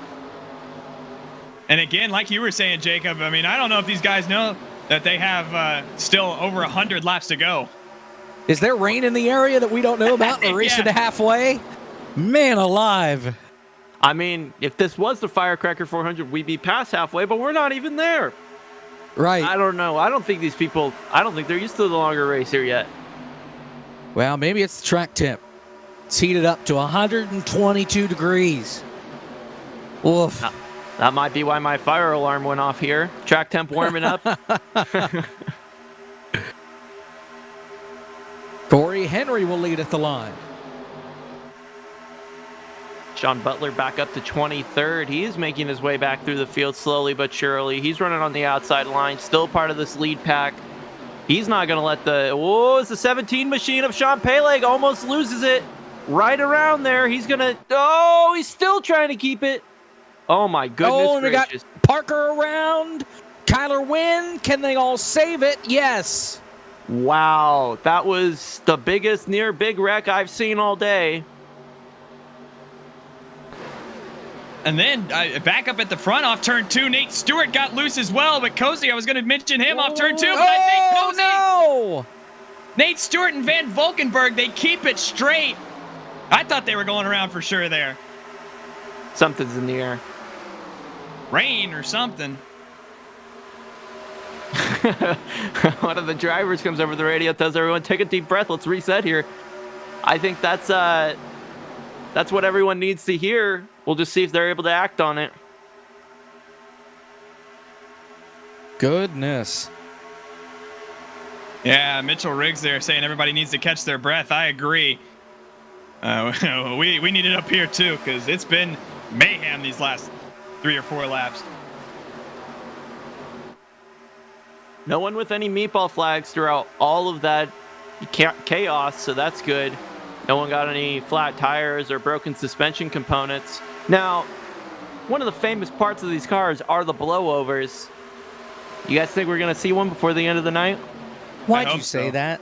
Because I love chaos. That's why I'm here. I'm going to say yes. Unbelievable. You can't get away without answering that question, yes or no. I just need to know. Kevin McAdams up at the front. How'd he get back up here? Very carefully. Wow.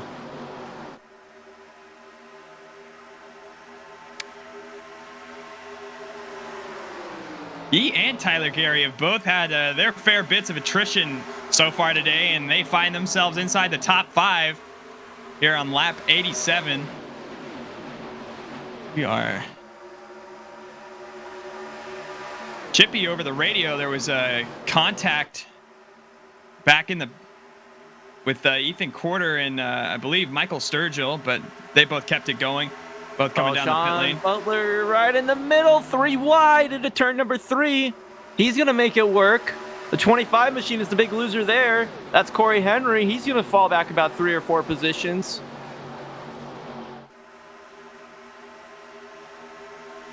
And look up at the front. Yeah, your top 5 have pulled away by a good bit here. Yeah, that's exactly what I was going to comment on. Dylan Roberts has been back and forth, trying to block these different lines, and it looks like he might be able to catch on here, but I mean, the last car in this front pack, Brandon Cattell, this top 5 starting to gap the rest of this pack just a little bit.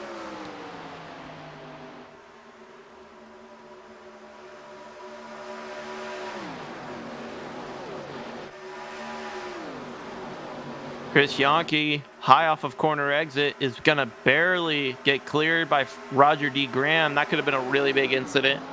They keep it together. He's looking real loose through the tri-oval and is falling back quite a bit.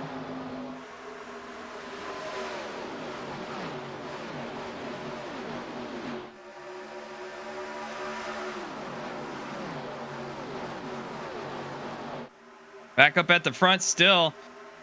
Tyler Gary pushing Cozy out front at the moment, but here comes Brandon Cattell with help from Dylan Roberts. Seth the Merchant as well. Kevin McAdams goes down.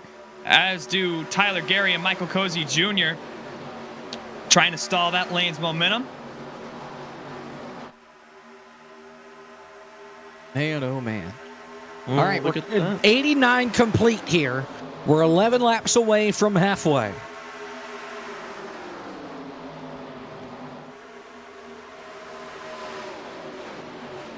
Kevin had an interesting move there. Dipped down to the inside, and the car washed up in the middle of the corner, and that has opened up the door now for Chandler Parsons, who had a run if he wanted to take it, but he'll opt to stay glued to the rear end of the 26 machine. Maybe trying to break away.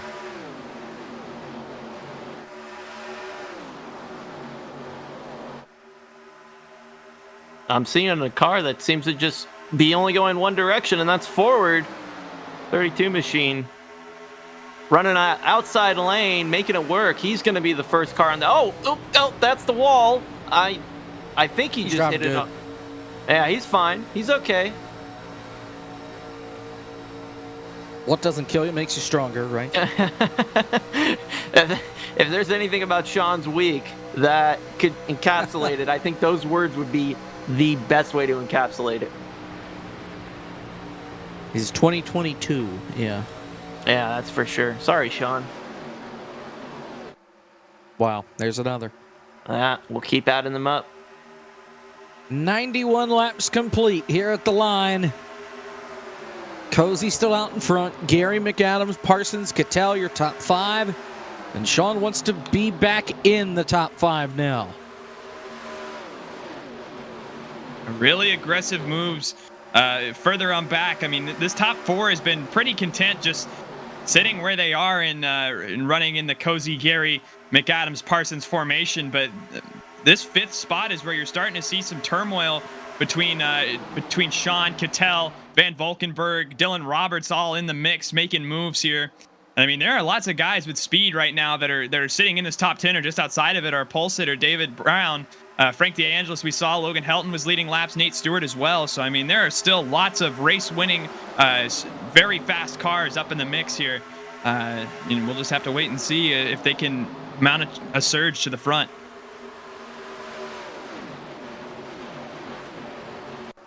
Sean and Kevin back side by side here for 3rd. And that dynamic duo, like you said, practically teammates. They were also roommates at one point too. That situation came to an end about last year, but they have a lot of experience racing around each other. They know each other's racing styles really well, and a lot of patience between the two of them.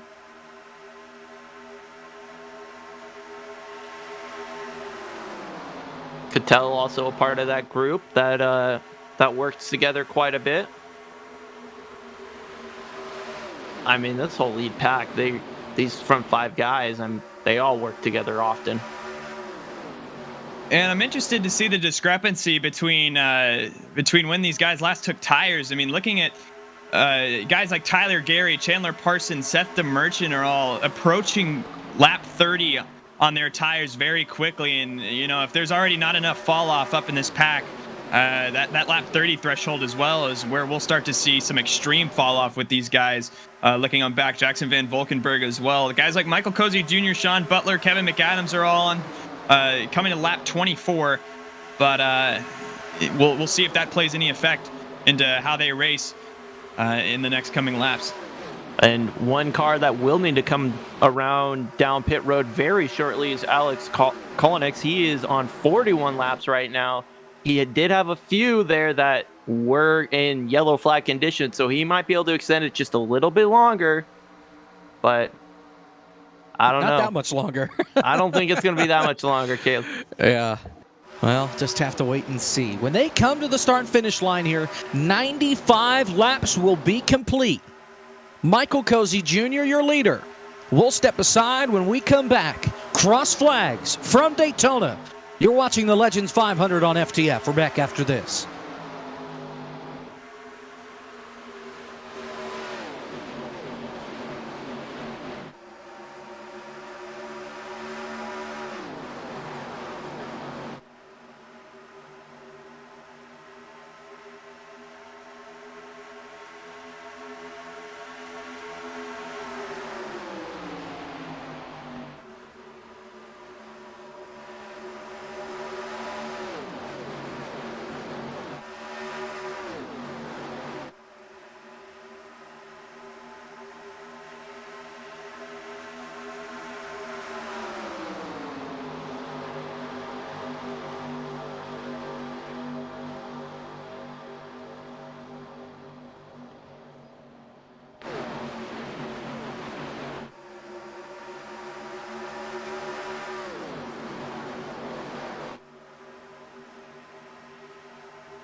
3 laps away from halfway here in the Legends 500. Sean Butler now going for the lead into turn number 1.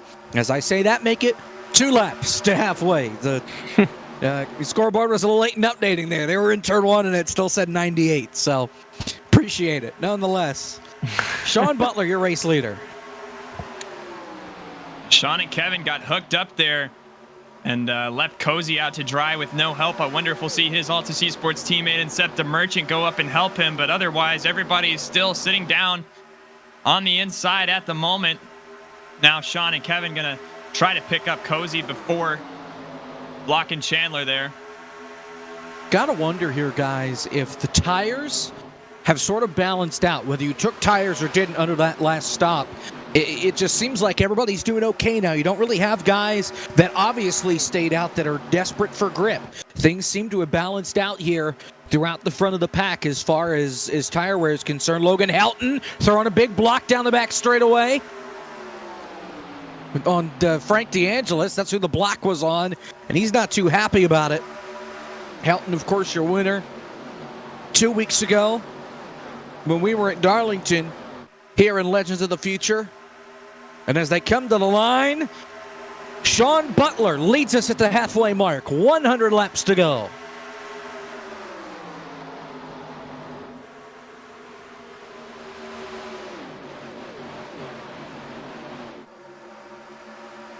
Still side by side here, seeing which line has the momentum. Kevin McAdams coming from the bottom onto the top. And now gonna start fanning out here for the lead with Michael Cozy Jr. He's to the outside here for the lead. And that's Matthew Zwack behind him trying to mount something here on the outside. Let's do something a little bit unique here. We're going to drop back a little bit to the 22 of Alex Kolonix and ride on board as he comes down to pit road. Gives you an idea of just how sketchy it is. Oh! How did he save that? And I love that his face was straight the entire time. Just a he slight shot through his box. Oh, that's unfortunate. You can see Oy. a little bit of relief, a little break right there. Yeah, you could read his lips there. A little bit of see waves to the camera right there, but not the best pit entry, not quite what he wanted there, but a little break, and he's going to get back rolling here as we come out. Field is exiting turn number 4, going to catch up with him as he remerges back onto the track. And green flag pit stops here, it's so important getting through your box and just having a clean segment. You don't want to speed, obviously, but you don't want to burn up your tires. In this case, taking 4 anyways, so maybe not as important. But shooting through your box like that is time. And especially, when you're already pitting off cycle, you don't want to exacerbate that. So just getting through it cleanly, it could make or break a race for sure here. Here comes Cozy back on the bottom. Looking for the lead. Now it's been 32 laps since these guys are on pit road, guys. So pit stops are going to be coming shortly. As you saw Art Reimer there, he's coming to the pit lane. And we'll see what these guys decide to do as far as tires, no tires. I would think if you didn't take tires last time, you would take them now. Oh, and, absolutely. There are some guys that stayed out as well there, too, so they're going to have to pit sooner. Guys like Van Valkenburg, DeMerchant, Tyler Gary, Dylan Roberts, Frank DeAngelis. Those guys all pitted 2 cautions ago and did not top off.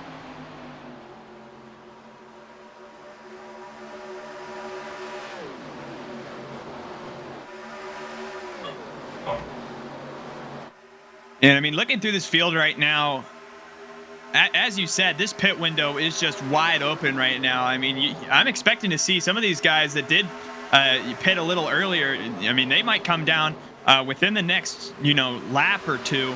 And that's guys, again, like Chandler Parsons, Van Valkenburg. And the big question there is how do you pit, especially like Chandler Parsons? You see he's on the outside lane, kind of trapped up there. How does he navigate his way down to the inside lane to where he doesn't have to cut across traffic to get into the pit lane? Oh, he'll cut across traffic, I'll tell you right now. That's exactly what Chandler will do. he will throw caution to the wind to get where he needs to go. And he's got a gap down there. I don't know if he needs to take it just yet. I believe they were able to get 44 laps, 45 or 45 with all those caution flags if they stayed out there. But now he's on the bottom side, not even going to be a factor. 95 laps to go from Daytona. And Kevin makes the call to get, he needs to get to the bottoms. That tells me he's going to pit within the next couple of laps here and pull the trigger. Yeah, Cozy going to let him in line there. Had a sorry Kevin moment, a little contact exiting the tri-oval that last time around between Sean and Kevin. So we'll see here, going to opt to stay.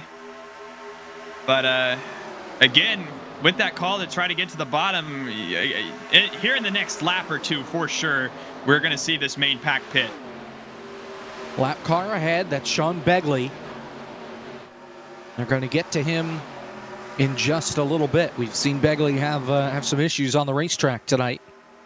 And there you see him, and he'll just pull onto the apron and let the fuel go flying by. Put him 10 laps down right there, just out there for the money, I think, at this point. Another one up there as well, Michael Guerrilla. And he's gotten involved in an incident or two tonight. He has lost the draft, and he's in danger of getting lapped as somebody just, I think, hit the wall coming up off the corner. I think that was DeAngelis. Certainly got close if he didn't hit it off the corner. Here comes Adam Martin to the pit lane, and around he goes. Oh, into the wall. That's not good. That's going to put some damage on the left front. Yeah. And he's got a black flag to serve as well, so that's an unfortunate situation Speeding. for him. It's unfortunate. Can't make those kind of mistakes. Looking back up at the front here, everybody's starting to get single filed out, and I think that's signaling that either this time by or next time by, we'll see him come down. Gonna stay out again. Looking down pit road right now, if this were real life, I could imagine a lot of people standing on the edge of their pit boxes with tires, ready to go out there. Drink for the driver. It's getting pretty warm out there. It's only 68 degrees with track temps 124. And I'm sure they are sweating like crazy with all of the, we see right here, the 70 machine. I think that's Davis Warren coming down.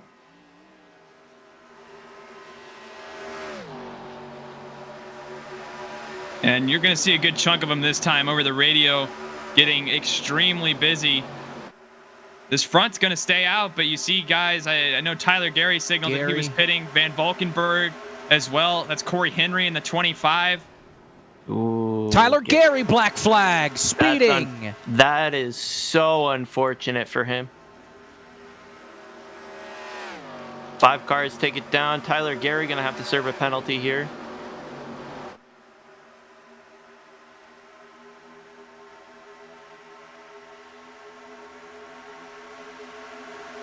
So I have a feeling we saw 5 cars last time by. I'm a betting man. I'm going to say 8 come down this time. 8 or more. Here we go. Parsons, Sean, Dylan Roberts, Yankee, Mauricio. And they all get onto the pit lane safely. No issues. Well, my bet did not hit right there, but everyone else hit their marks. That's the important part. Sooner or later. Well, Nate Stewart said he's coming in this time.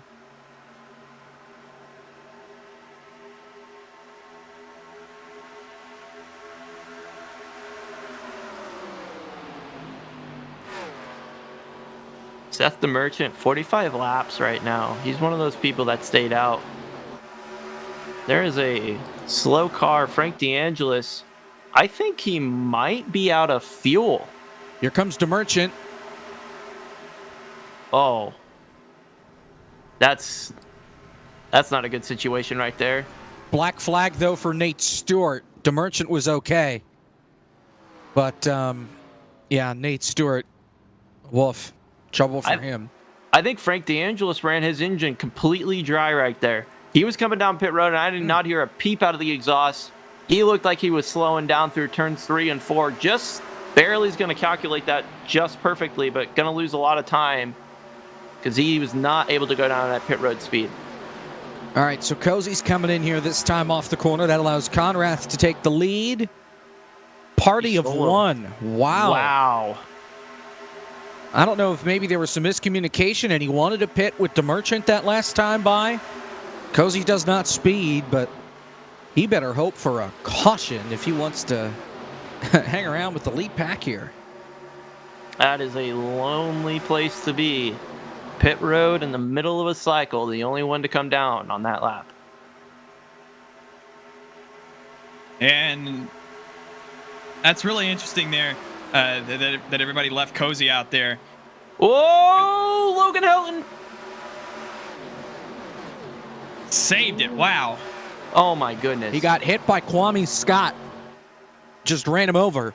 Here comes McAdams and Falkingham. Oh boy. Great save there by Kevin. Yeah. Yeah. Conrath will pit this time, and I think this will be the rest of the best up here that'll come onto pit road. And I'm surprised at just how small these packs are that they were coming onto pit road. 13 cars are left out right now, and pushing 45 laps on this set of tires and fuel. So really pushing that all the way out to the max it can be. We'll see here if everybody comes. Yeah, we got a couple of people who can stay out, I think, to 45 laps on their tires and their fuel right now. We saw one person run out of fuel. That was the 169 machine. Oh, there's no way. Oh, my gosh. How in the world did... Roger Graham did not speed? Are you kidding me? Yeah, that's... How? He got into Peleg yet, and there nothing. Unbelievable. Wow. So Kwame Scott's 45 laps right now on his fuel. The rest of them that have stayed out, they're 44 on their run right now. I don't know if they're going to be coming down. I think they are. I think this is going to be the rest of the pack is going to come down here, and you're going to see a very... And what the heck? All right, this is very odd. Yeah. I don't think I've seen this much of separation of packs in a long time. But this is what those cautions did to us. All of these people on split strategies, they can stay out at different times. It all depends when they came down pit road to get certain things. And those remaining 4, I'm fairly certain, have to pit. Oh, it's the 97 and Chandler Parsons almost collects each other. Oh, look out. Parsons in the grass. Parsons did already pit. Now, you got to keep in mind here, guys, David O'Brown's on a 45-lap stint, same with Wynn, McCandless, Helton. If they can do this again and make it 45, they can make it on one stop. That's exactly what I was going to bring up, doing the math right there. 45 laps. I mean, I got to think that plays into the strategy. I don't think you're doing that under green, though. You got to have a caution to get 45. Right, yeah. David O'Brown stayed out again. Everybody else pitted except for your pole sitter, and now he's got guys that have already pitted blowing by him here. This is helping his case for making this a one stop from here on out.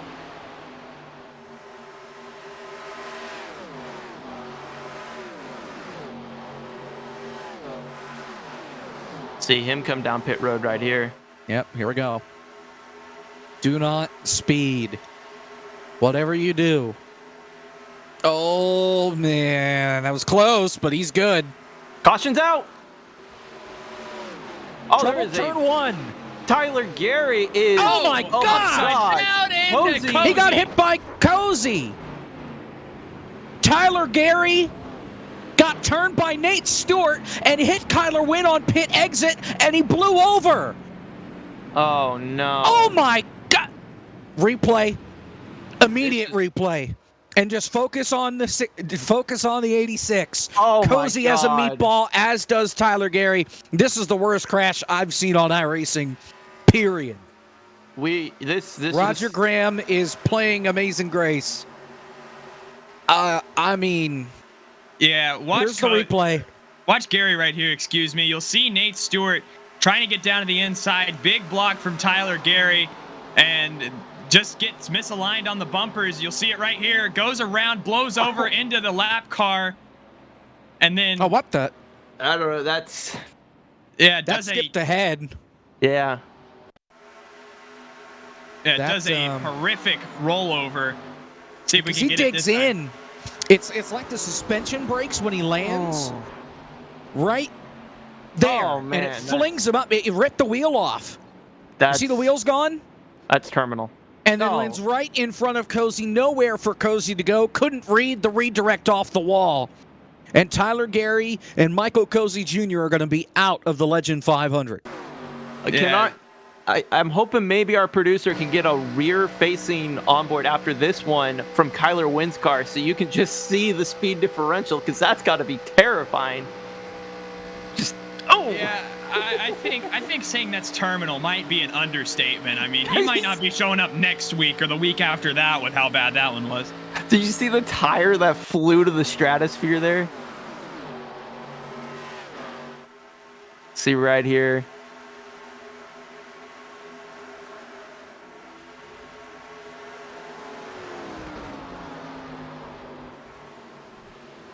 And we'll... Just another view. You saw the tire flying off into space right there. There's the 82 machine. You see he's still rolling. He doesn't actually have any sort of meatball flag here. We'll get it on board. So you see, he's just hanging out here. Oh, boy. Oh, my goodness.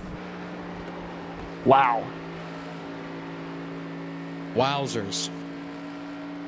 Mauricio went for a slide. Now, actually, okay, so we're getting a note here from Davey Davis. Cozy only had 27 seconds of required with the meatball. So Cozy got away with that pretty good, I'd say. Yeah, for slamming front end to the flipping race car, yeah. For a car landing on your nose, yes. Kyler Wynn has about 2 minutes of damage after his contact to the back end of the car. Caution inside, 82 laps to go. It sounds like we're going to try and do a flip count here. Working on it. I think we need to... This is... So on the blowover, he never actually goes over. It's those rollovers that you got to start counting. Well, I think he would have gone over had he not hit Kyler Wynn's car. That kind of knocked him back straight. So he was going to go over, and then he stays flat, and then it's the landing, breaks the suspension, and then he digs in. 1, 2, 3, 4, 5, 6, 7, 8, 9, 10, 11, What? 12. What are you counting, Caleb? I'm counting on my end. Sorry, I didn't know y'all. Oh my gosh. I ruined it.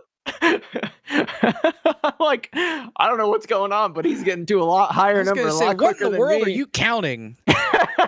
Oh, yeah, sorry, I had this pulled up on my end. There goes the Emmy. Oh boy, beautiful production shots. Camera, you got the shot every time. These cameramen, it's almost like they Blake can Reynolds go back in counted time. 19. Wow.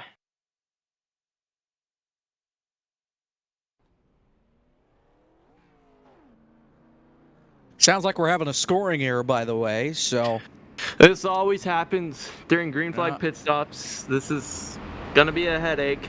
I don't envy those that have to figure this one out.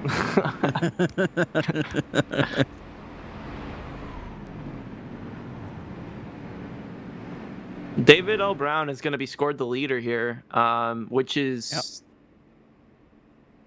it's going to be interesting here. That's huge because he was coming down pit road when the caution. He was on pit road when the caution came out. Yeah. So he manages to not only get pit service, but there are people out there that have pitted 10 laps prior that have to come down pit road and top off on fuel just to get on the same strategy that David is. We'll reset. We'll come back. We'll go to a break. We'll come back. We'll get the restart. 80 laps to go. David L. Brown, your leader at Daytona.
back from Daytona. Kwame Scott shut the motor off to try and save fuel. He doesn't know how to restart it. So he is parked on the apron. That's in turn 4. He can't go. And he just towed it. It's too late now. They tried to help him. But too late for Kwame Scott. He has to tow, and he's not happy about it. Who he was 31st on the lead lap. Now he's going to go a couple down. I don't think he didn't know how to start it. I think there was some sort of other issue going on with that vehicle. I would not be shocked if there was an engine failure of some sort, or just something that happened. No meatball flag. Nonetheless, David L. Brown is your race leader. Green flag with 78 to go. Oh, Jake Pullen botched the restart in the wrong gear. But they're all good.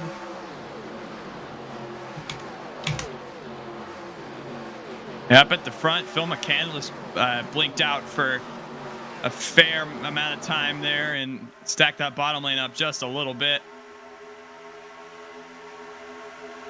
Oh, we're going to go 3 wide into the corner. Almost went God, forward. Roger. Oh, man. Oh, boy. These are 2 lap cars racing with the leaders. Good grief. Let's see, did David L. Brown learn from the Yankee and Van Valkenburg almost wrecked him. Oh, boy. We're good. But that was sketchy. Both cars were pointed the wrong way and then the wrong way. Oh, boy. To the outside, then to the inside. Oh, my. They're driving fine. I was going to say, did David L. Brown learn from the All-In 650 about how to deal with lap cars? I mean, this is a completely different track, but the situation isn't dissimilar to the previous one that he had just 2 nights ago, where he was trying to hold up and he ended up getting turned.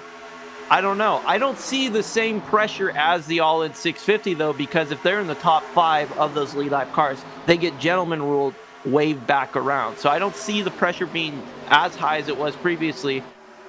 But I do know that Phil and Blake, they have some sort of affinity for each other. I think it might be because their last name is the same. Perhaps. Oh, and they're identical twins, so that too. These things happen. Oh, and he's gone. Oh, he's back. He's back. Oh, no. Magic trick. Now you see me, now you don't. It's actually really interesting when we saw that on board. You saw how much Blake began to slow down. And when Phil came back in, you saw how much further back he was. That kind of gives you an idea of just how much more throttle you need to go and what the draft actually does to these vehicles and how it affects aerodynamics.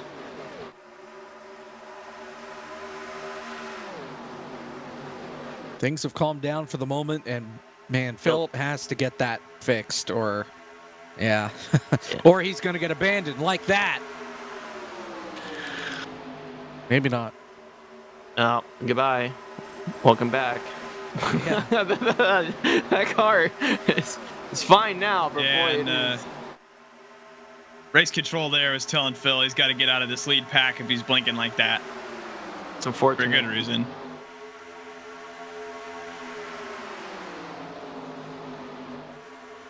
He seems to have calmed down for the moment, though. Single file through the first dozen or so race cars. And now I think Philip's going to drop out here. Not really sure if that's damage his car has or if that's just From the blinking. Yeah. How about McCandless? 3 rows back looking for the lead, and he couldn't get there.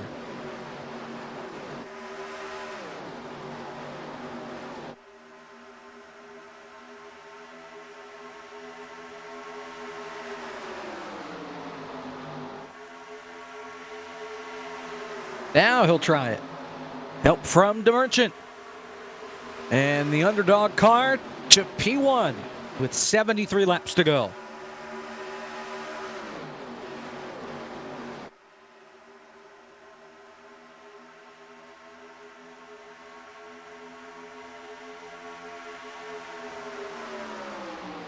Big push from DeMerchant to McCandless there. And safe to say he will have the lead now. David L. Brown kind of trapped up there on the outside with the lap car of Graham.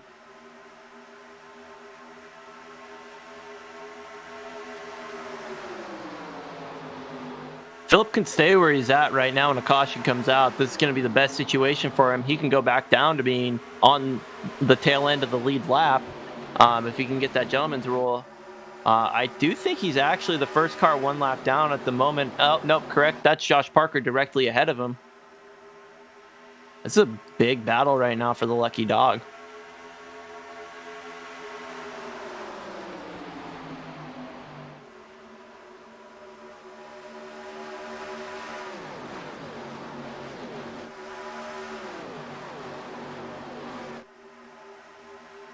Laps continue to trickle down.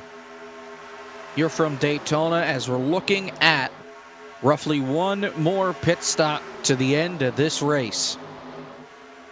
Here comes Parker. He's a lap down, trying to get back on the lead lap, side by side with your leader in Blake McCandless.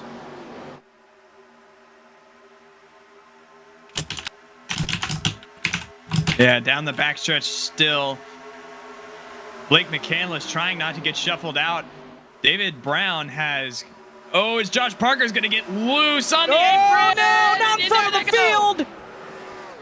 Big crash, that's the big one. David L. Brown, Adam Martin upside down. Oh, the whole field piles in turn 4.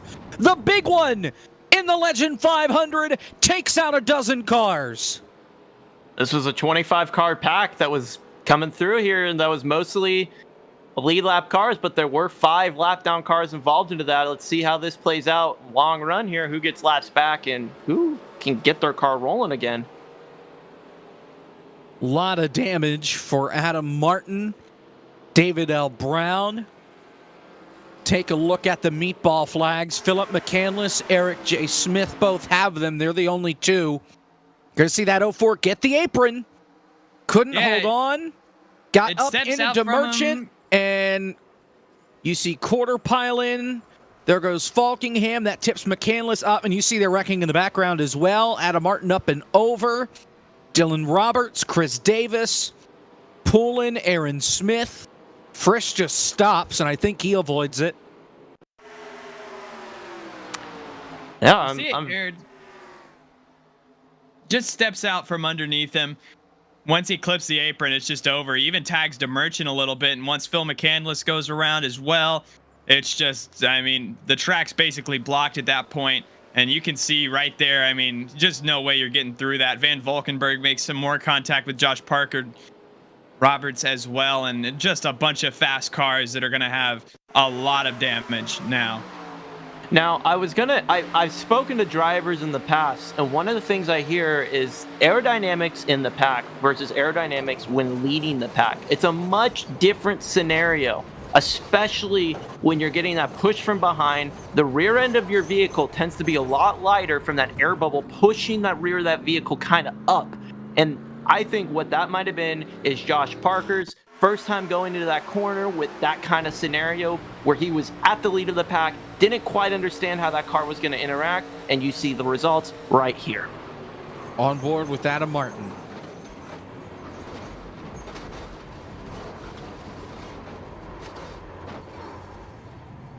Woof. What a crash.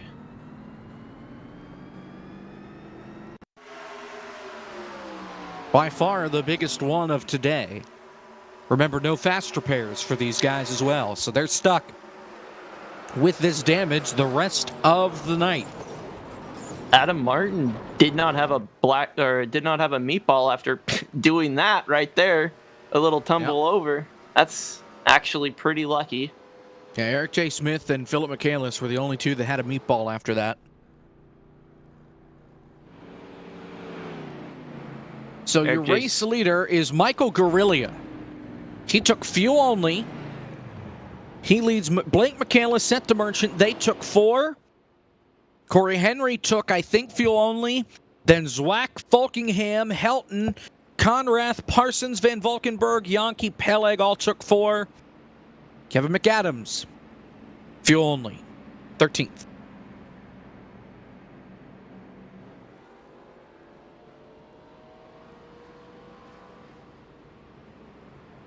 Trying to get this sorted out here. A lot of guys with damage now coming off the pit lane. Michael Cozy Jr. This is the second wreck that 99 has been involved in. Adam Martin coming off the pit lane as well, which actually looks fairly clean for having flipped over another car just a few laps ago. So I just spoke to Phil. Asked him what his kind of damage was looking at. He said he had 35 seconds of required, got that repaired, but he's got 4.5 minutes. And he said that these tires are explicit trash glass tires, and that when he hit the wall at 50, he just couldn't get it stopped, and that was the damage that occurred. So, dissatisfied with the Goodyear Eagles that were brought here this weekend is Philip McCandless.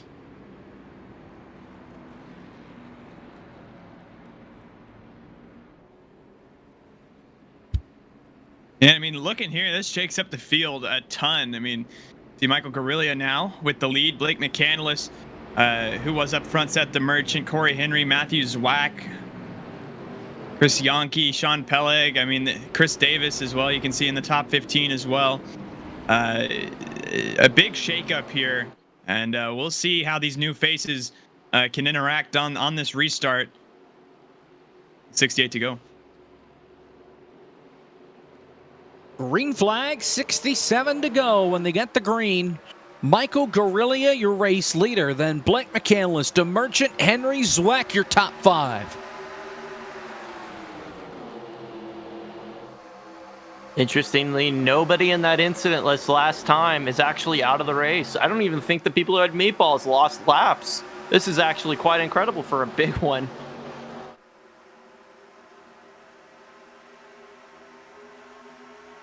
Oh.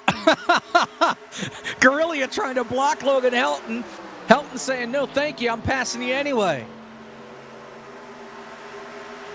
That yellow line is only a suggestion here. And he was not too happy about getting what he called freight trained on the outside, as that has cycled him all the way almost outside of the top 10 here. As now Van Valkenburg will pass him and Conrath as well, and he will find himself outside of the top 10.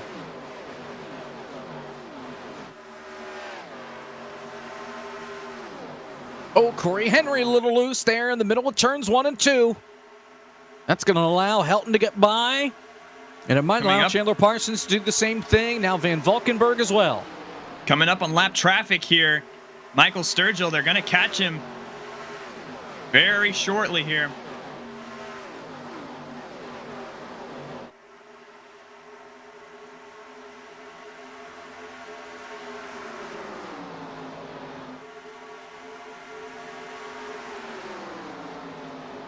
Tyler Gary, back on the racetrack.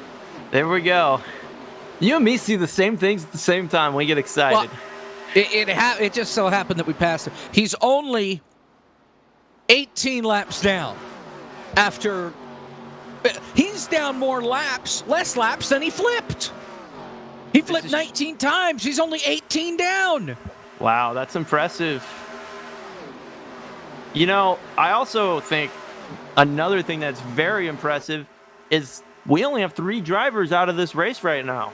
And in one of them, they had a physical failure of their simulator. So that's actually impressive that we've gone this long and we've only had to send home 2 drivers due to in-sim failures. That's incredible.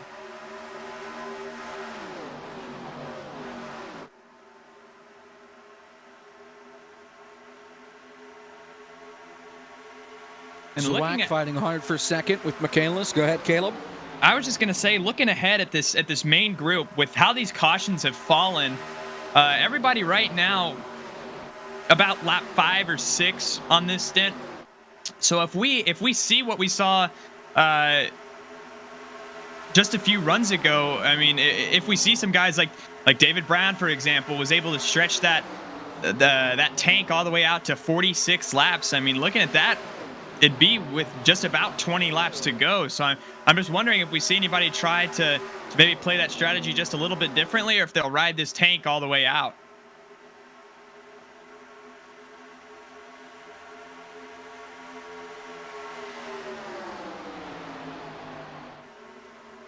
Couple of notes on that last lap. Kevin McAdams as well as Michael Sturgill both got really in a bad position, pretty precarious, and fell back. Crash. Wreck off of turn 4.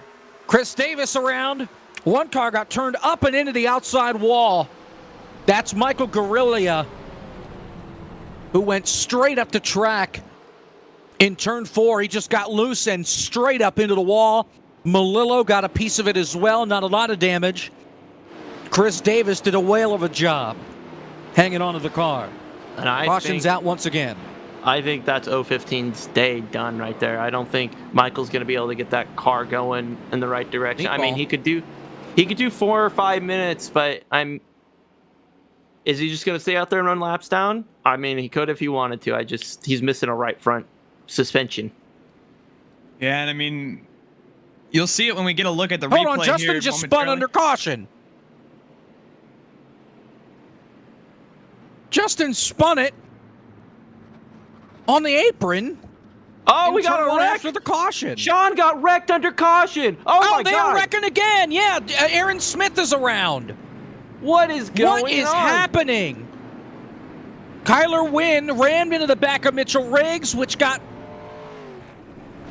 Butler and Smith turned around. Don't text and drive. How many times do we have to say it? That's just ridiculous. Where do we start? Let's start under Guerrilla. green. Yeah. Yeah, I mean, you'll see it right here. The car, it gets sideways on him, and he just slams the outside wall. Everybody gets checked up behind him. Chris Davis, and just nothing you can really do in that situation when you lose the car under you like that. And everybody behind him was just at the mercy of whoever was pushing him. You can see that tire still rolling. Yeah. Oh, you chose a horrible time to leave me, Wheel. Yep. Then, Melillo. Whoop, whoop, whoop. Yep, there he goes. He's just Kyle Busch in it. He's fine. Almost saved it, and he did. And then we'll see and then, right here. Watch the 82. Coming down the back stretch. See, it starts to stack up right here. He sees breaks that there. one. And watch the 09 there on your left. Oh, no. He just kills him. Oh, gosh. Yeah. That's unfortunate. You got to wonder if he's watching twitch.tv /FTF_GG there. It is enticing content. Be sure to follow and subscribe. But yeah, you'll see it. He This is really accelerated. good. Oh, no, he accelerated into that. That's even worse. I mean, how else do you gain speed? Yeah, I don't know. Mitchell Riggs did such a good job avoiding that accident as well, with Chris Davis going through the tri-oval and almost washed back up into him, and then to have that happen under caution is really unfortunate for Mitchell Riggs right there. I'm going to go back and confirm that he did actually accelerate there.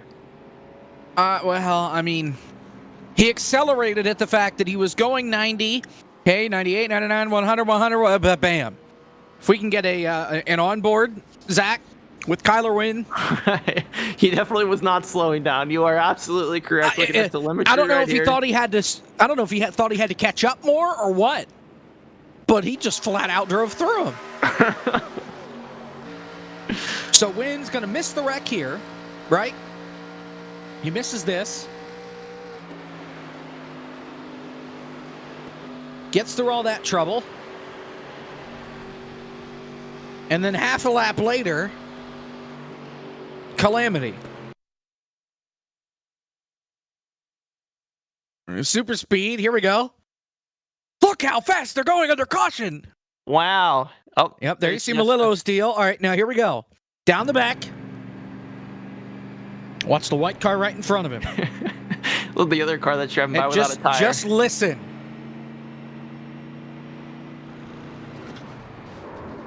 Oh my gosh. I mean, And you always hear, like, when we come to Daytona, you always hear, the likeness made that it's, very similar to racing on I-95 at 200 miles per hour. And I'd say that's the most realistic part of interstate driving right there, just slamming into the back of them. These 87 cars definitely do not have forward collision alert systems on board, so that's unfortunate. yeah.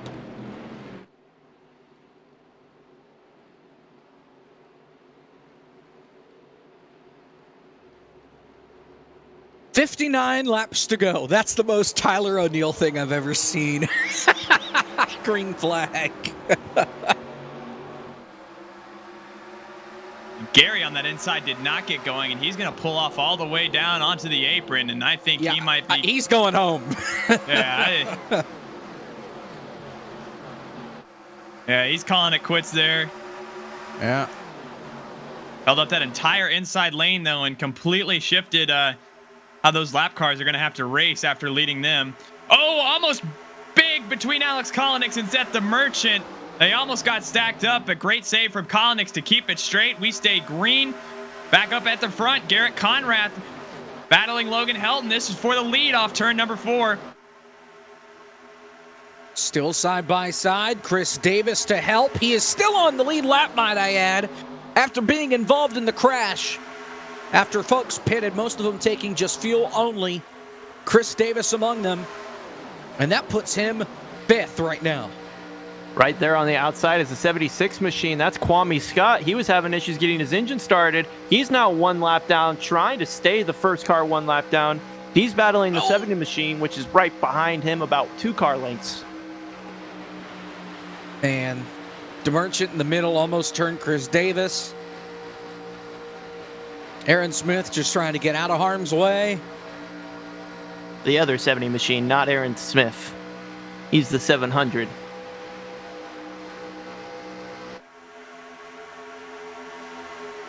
Huh? Oh, I was talking about the lap down car, 70, and Kwame Scott racing each other. 76 and the 70.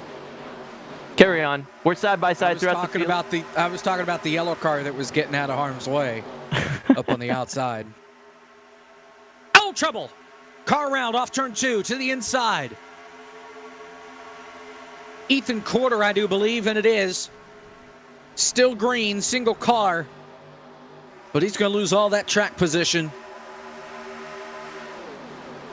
That's going to be frustration. He's already been frustrated with other drivers and how they've been racing there. Eric J. Smith looks like they got collected together. Eric might have turned him there. That's not fun.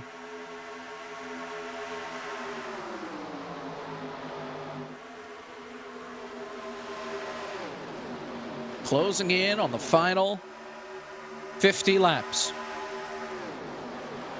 Here from Daytona, final 150 miles. Here comes DeMerchant to the bottom. 3 wide. Oh, Logan Helton gets really loose on that bottom. Almost gets up into Chandler Parsons. Oh, he hits him! Wow. Oh, my goodness. DeMerchant leads at the line. 54 laps to go. Or 55.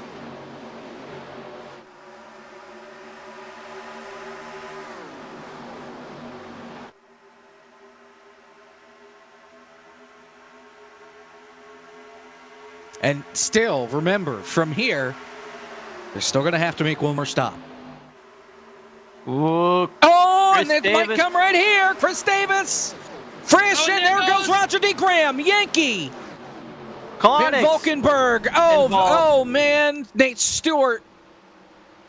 Cattell involved. Davis Warren. Cautions back out.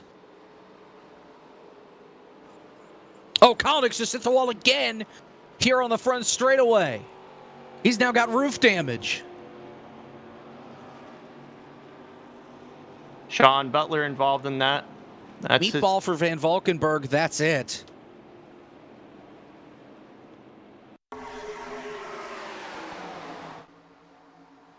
And again, just getting stacked up. Chris Davis washes up just a little bit, and it's a checkup David L. Brown, Michael P. Frisch, they get away scot-free, but behind them cannot say the same there. We'll get a look at what happened behind them here.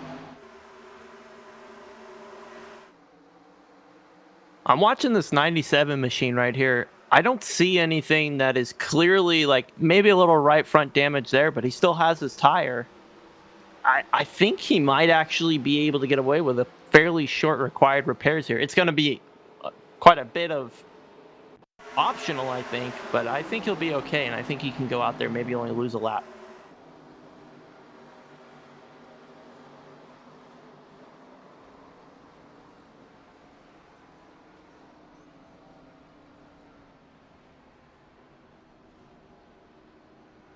Saw Cattell get turned there right at the end by, I believe that was Kyler Wynn trying to sneak through. Pits are open. Your top 5 stay out. Everybody else on the pit lane. DeMerchant, Falkingham, Zwack, Henry pulling the cars that stay out. We'll see what they do. Chandler Parsons, fuel only. Mauricio, fuel only. And fuel only looks to be the call for the most part. McCandless looks like he's going to take 4. Very interesting.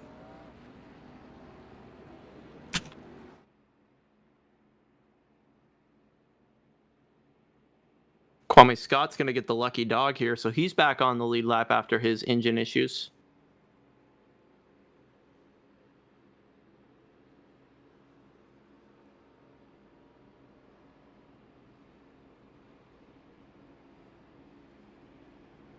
We want to talk to anybody here under this caution flag? I think we should. All right. Who's it going to be? Why don't we talk to... Yeah, I like that one. Let's bring up Aaron Smith.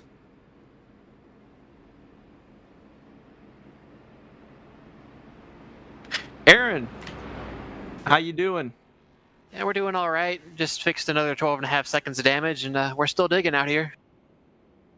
So what have you seen out there? What are you picking up as far as the things you need to do? Or do you feel like you have the car that can win the race, or what's your plan for the rest of the race here?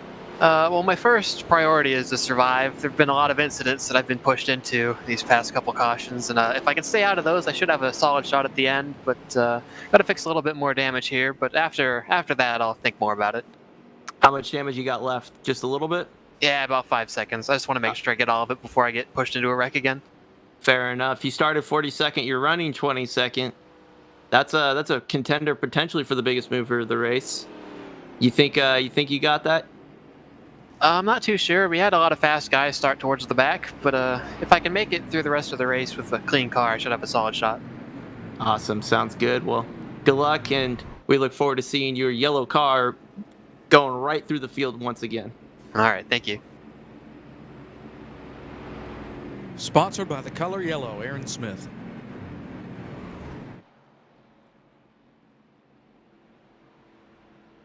All right, Josh, restart here with 51 laps to go. They're still short, but you get one more caution. That's going to put you in the window here, I think, to make it to the end with some help. Remember, no green-white checkers. I don't think you're going to see any more green flag pit stops or anything of that nature. It's going to be a bunch of probably yellow flags. It's going to close out this race. I would be shocked if we go green for anything longer than 35 laps here. And we're hearing right now that the 109 machine of Phil just got a meatball. That might be a flat tire. He's still driving good. Yeah, it's there can occasionally be required repairs for things that are seemingly innocuous in these he cars. He just sat in the box for like a minute. Whatever. Green flag. Back to racing. 51 laps to go. And I'm wrong. There is one green-white checker. One and only one.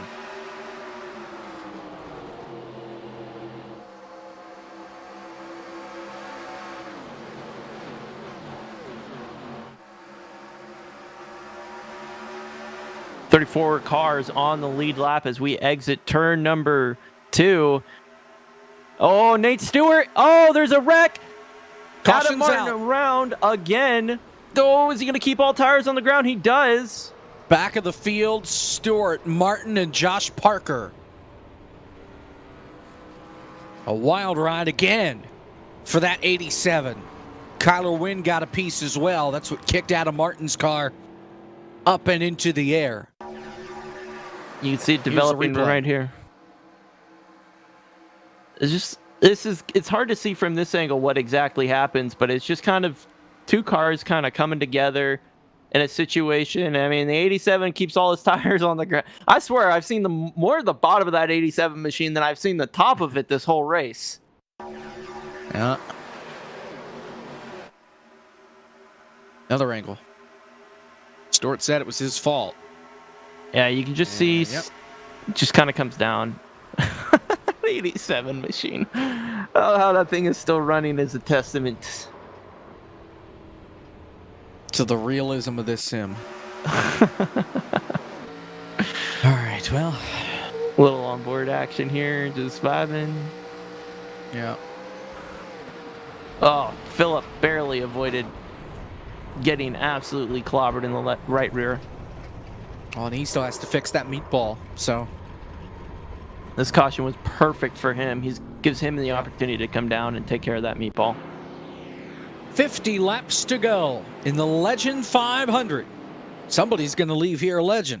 We'll find out who it is. And now 49 laps. Back after this here on FTF.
Only 23 days till the Bar Visual FTF 500. Qualifying begins February 3rd. More information, go to ftf.gg to sign up. Send in your money, all that fun stuff. A lot of fun awaits us on FTF. February 3rd, the first day of qualifying, the Brook Clash in there as well before the duels and the Alphabet Soup and the big race the next week. But we've still got 47 laps of our own big race here from Daytona on the restart. The Legend 500, Seth DeMerchant, your race leader. We're back to green.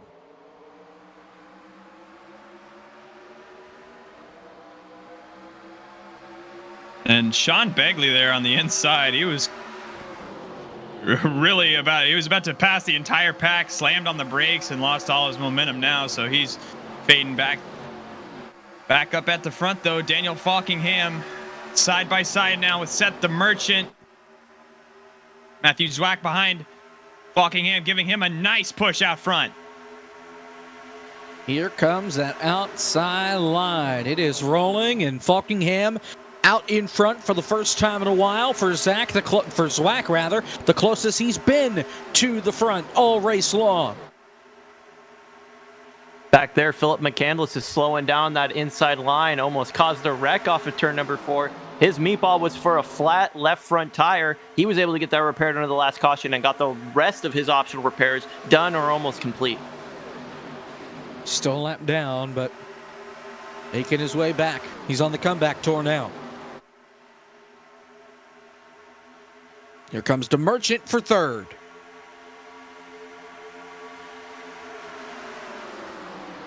Yeah, to the inside of Corey Henry, and I don't think that's going to work out for that 025 machine. Is now David Brown going to dip to the inside? Can he fit in with Chandler Parsons and Sean Peleg?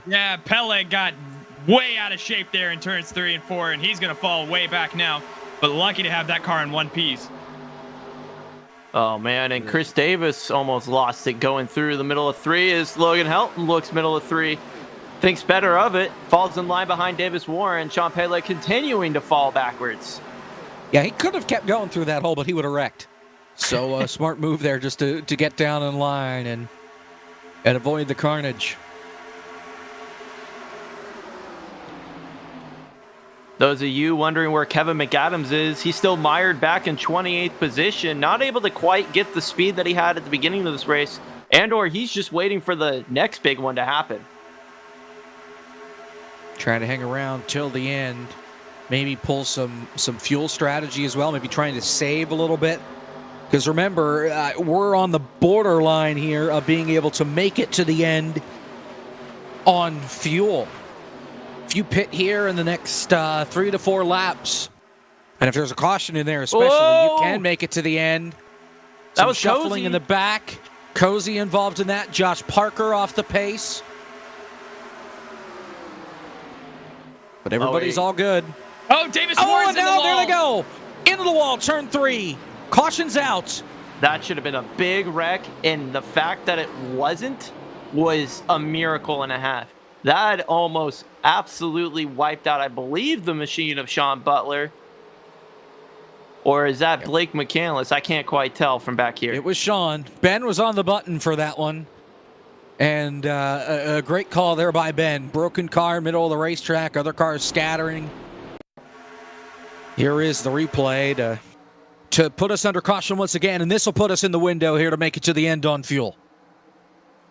No. That could have been really bad. You saw one car sliding, drifting on the apron, half on the apron, half on the banking. I think that was the 09 machine. Yeah, and Sean with a great display of patience right there. Just right on board with him here. You see Davis Warren getting into the wall, and he's not trying to get around it. Just let it develop in front of you and evaluate your options from there. And he does a fantastic job of getting through that. Somehow only the 9th caution flag. And somehow we still only have 4 cars out of this race. I think that is the other impressive thing, is we still got as many cars out here as we do. Pit road is about to be a busy place. Maybe for one last time, unless we get a later caution and people want tires. It's the money stop.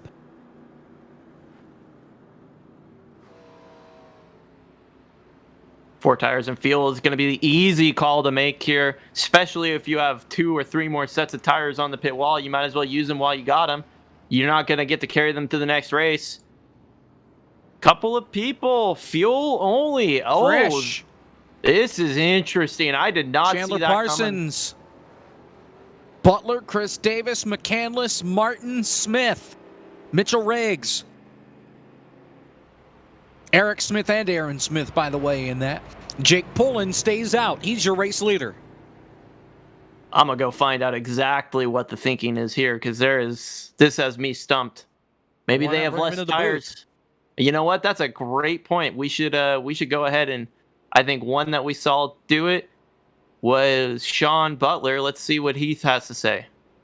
Sean, Hey, explain to us the call here. What's the decision-making process here to go with fuel only? so my tires are fine. They're only at the right sides are both at 98. I didn't really go that hard on that run, and plus, the last time I took tires, we wrecked like 3 laps into the run, so I didn't think it was worth it. And I still have 2 sets left, so we can keep them in the back pocket in case we need to.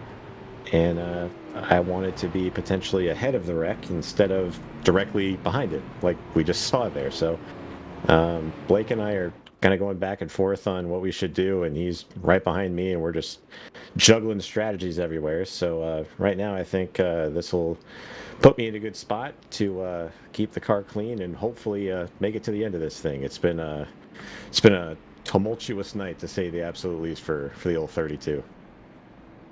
I would say that you've been involved in, I feel like, almost every single incident that's happened on track, yet somehow you're still up in 5th place and in contention to win this race. You got optional repairs, or are you completely clean? We're good. The last bit of damage we had was when I got ran over by Nate trying to check up for that last wreck, which wasn't his fault. I kind of yelled at him about it, but he did what he could. Didn't really do anything bad. We got that damage fixed, and I think the car is all good now. It's a little off on speed, but in the draft it'll be fine. Just gotta have the chips fall where they may. I gotta put myself in a good spot, and I think with this move I can do that. Everyone should be on similar tires up here for the most part, but we'll see how this shakes out. We still got a long way to go. All right, and one last one. You got a lot of drivers up here that aren't racing for a championship, but you, Frisch, and a couple of others are.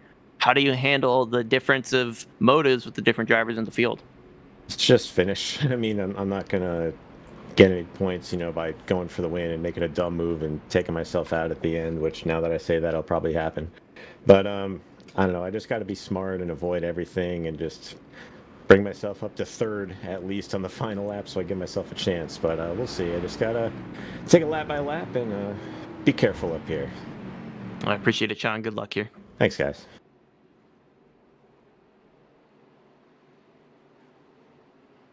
There you have it. That's Little Sean Butler. Little inside action, and that's another thing to note. Frisch right there, P3, P2 in points, racing Kevin McAdams for the lead in points. Pullen stays out. He's your race leader, and he's going to get eaten alive. 41 laps to go in the Legend 500. Caution, they're wrecking behind him. Oh, no, this is... Josh Parker, Roger D. Graham, Sean Peleg involved. The field stacked up single file after Pullen got going early. Kyler Wynn involved in that as well. And the caution's out now for the 10th time here at Daytona. Philip McCandless will be the beneficiary of this caution. He's the lucky dog. Oh, boy. There's just all sorts of stuff going on there. Parker, no contact, just lost it. Trying to avoid. But somebody screws it up. And Tyler Wynn, with no reaction time, piles in.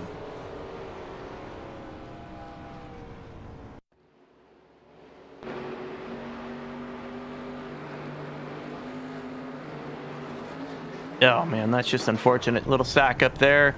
Mistimed it. Sends you around and sends you to the back. Bad place to be with so few laps remaining. I mean, you can make it work, but you don't want to be doing this late in the race.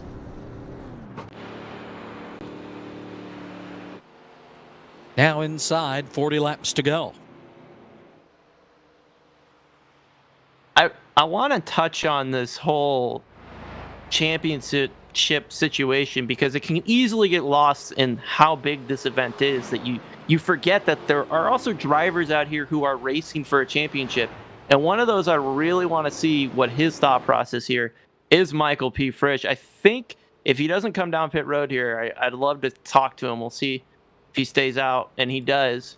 So we'll go ahead and Frisch, you are in a great position points-wise. What's your plan of attack for the rest of this race? Go win it. I love it. You're gonna go out. You want to win this race. That's what you want to do. Yeah, points really don't matter on the line right now. It's really about bragging rights with these top guys right now, especially at this track with 87 cars. Bringing out the best of us right now. We're picking at each other when it comes to these race runs, getting on these long runs, and it's only going to get really chaotic at the end here. So I'm ready to strap on and go for a ride if I have to. Oh, geez. So what is? Do you feel like there's an antsiness in the pack already? Do you feel like that's what's causing these restart issues? There was definitely a sense of urgency at like 60 to go, and it's only kind of, the knob's only been cranking up a little so often after these restarts. I wish we'd kind of get like a little run here so we can kind of get racing and really get at it, but no, this has been fun. Our opening run, we got green flag pit stops. Couldn't ask for that. The racing's been great. We can go single file if we want to, or we can go ahead and start throwing punches at each other and go trip. We're 3 wide at this point, 4 wide. So it is what it is, and see what we can do. So second in points, but points don't matter to you right now. Nah, points are out the window. I'm gonna win this thing. That's the goal. I'm curious to see what Kevin will have to say on the points situation for himself, but that's exciting. I'm excited to hear it. I'm glad we're not seeing points racing today. Good luck, Frisch. Thank you, Josh. That's Frisch right there. Yeah, and I mean, that's a really interesting dynamic to hear from Frisch, that he's not at all concerned about points. He just wants to go and win this big event that's ahead of him. And I mean, that's completely understandable. You've got a lot of big, heavy hitters in this race up here at the front with, the closing laps upon us. And I wonder if we asked Kevin McAdams the same thing, because we asked him before the race and he said he was going to be very mindful about points. But now that he's here inside the top 10 with just about 36, 37 laps to go, if he still feels the same way now that he's actually here, or if he's staying true to that points mindset. Kevin, yeah, you're in a good points position right now, P9. Yes. But is that all you want, or do you want more? I mean, obviously I want the win. That's why I was battling for the lead as hard as I was, trying to get points. But also knowing just how this is, once you're like 5th to 7th, you're kind of in no man's land. I'm on older tires here. I've been wrecked, got back to the front, wrecked again, back to the front, wrecked again, and now I'm back up here trying to stay up here. Hopefully we can go green. I don't know what the hell's been going on, but let's hope this last 36 laps can be a set of clean ones. We'll just have to wait and see. All right. Well, good luck on this restart. Hope everything works out for you. Hey, me too. Wow. All right. Here we go. We'll have 36 laps to go on the restart. Pull in your race leader. Then it's Parsons, Frisch, Davis, Butler, your top 5, green flag. Yeah, we got another wreck. Alex Kalanick's around. They're going to keep it going green, though. Justin Malillo around. Car. Still no caution. That's off track. That's understandable. Malillo got hit by Cozy. Both cars still in the grass. The field's still rocketing down the back straightaway, really spread out. Here comes Chris Davis, 3 wide for second. And now the lead. And big move there. Jake Poulin had a great launch on the restart. That'd be great if it was anywhere but here at Daytona, where this pack will catch up to you over time. And here within a lap, Chris Davis and other challengers have made their way back up to the front. Jake Pullen's going to lead that lap, but we'll have to see for how much longer. He has possession of the lead here with help from Sean Butler. Chris Davis down to the inside, and I think that 2 car is going to have him. Oh, Auburn needs a kick 6 as up the hill goes Jake Pullen. Oh, man. No flags. He about took out Chandler off corner exit. He's going to continue to fall back as we see some heavy battling throughout this top 15. Oh, we got 1 car potentially around. They're going to save it. Oh, Eric Smith into Zwack. Crash turn 4. Conrath gets turned. Kwame Scott. Brandon Cattell. Still contact between Zach and Cattell. That's unfortunate. Caution back out. And once again, just all packed up together. We'll get a replay here in just a second, but it's the same exact thing we've been seeing basically all day in turns 3 and 4. Let's take a look back first and see what happened to Kolonix and Melillo. Yeah. Oh my gosh. That's unfortunate. And then you see Melillo. Sorry. Oh, I was just going to say. Avoid. Yeah, he just kind of darted down and unfortunately became. There was a car that went down below him already. Boom. Goes he.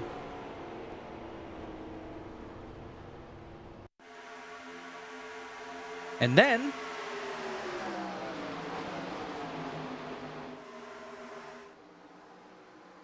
Smith just got loose. Got up into Zwack. Then it's on. And that's exactly what we've been seeing. It's not so much getting sideways that's causing these accidents. It's the fallout that results because of that, where everybody starts checking up, and it's just a chain reaction throughout the field. And once again, we are under caution here in the Bar Visuals Legends 500.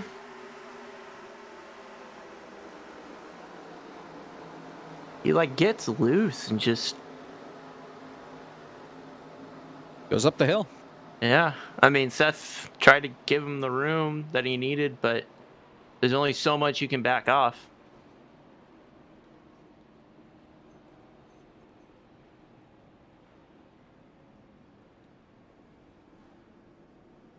Meatball flag for Matthew Zwack. He will not have a chance to win the Legend 500 the way it looks here, as we're coming inside the last 30 laps. A lot of damage to the front end of that 78. Sean Butler is the leader. Yep. Seems like those tires were not a major factor here. He was honest about that. They weren't used up, and it's clearly showing that it doesn't really matter right here. McAdams up to P6, and I think Parsons is one of those ones you got to be a little bit concerned about because he isn't running for the full-time championship. What kind of moves are you going to make? Obviously Frisch said he's not worried about points here, but he's also, I assume he doesn't want to have another complete hole in his pocket of points for the championship. So I don't know. Parsons, on the other hand, points really don't matter to him. I don't know if I really believe what we've been hearing out of Kevin so far about the whole the points narrative that he started. Obviously he wants to retain that points lead, but I have another extra reason that he would want to go out and win this race, and it's that red number on the roof and that red spoiler that would give him the $100 extra in prize winnings if he was able to bring home the trophy here. And I think he'd love to have a shot here and sitting up in the 6th position. He's in position to do so. That's a good point. And you got to keep in mind too, Kevin McAdams, his competition. Outside of Matthew Zwack, who again we just saw was involved in an accident, Logan Helton, who is currently sitting P15, who should have a shot at it here. Michael Cozy Jr., who's had a very up and down night, involved in a few accidents, is sitting back there with damage. And then outside of that, there's nobody else really in contention for it. So between Kevin and Logan Helton, I think you'll see some extra aggression out of them. You have Garrett Conrath, who's also a part of it. Frank DeAngelis, or maybe not Frank, I don't know. It's hard to quite tell, but it's there's a lot going on here, but those are the two that are definitely in contention for it still. 31 laps to go on the restart in the Legends 500. Chris Davis just fell out. He's gone. Oh, no. He blinked out. Chris Davis was second. Oh, and he's back. Oh, boy. Oh, my.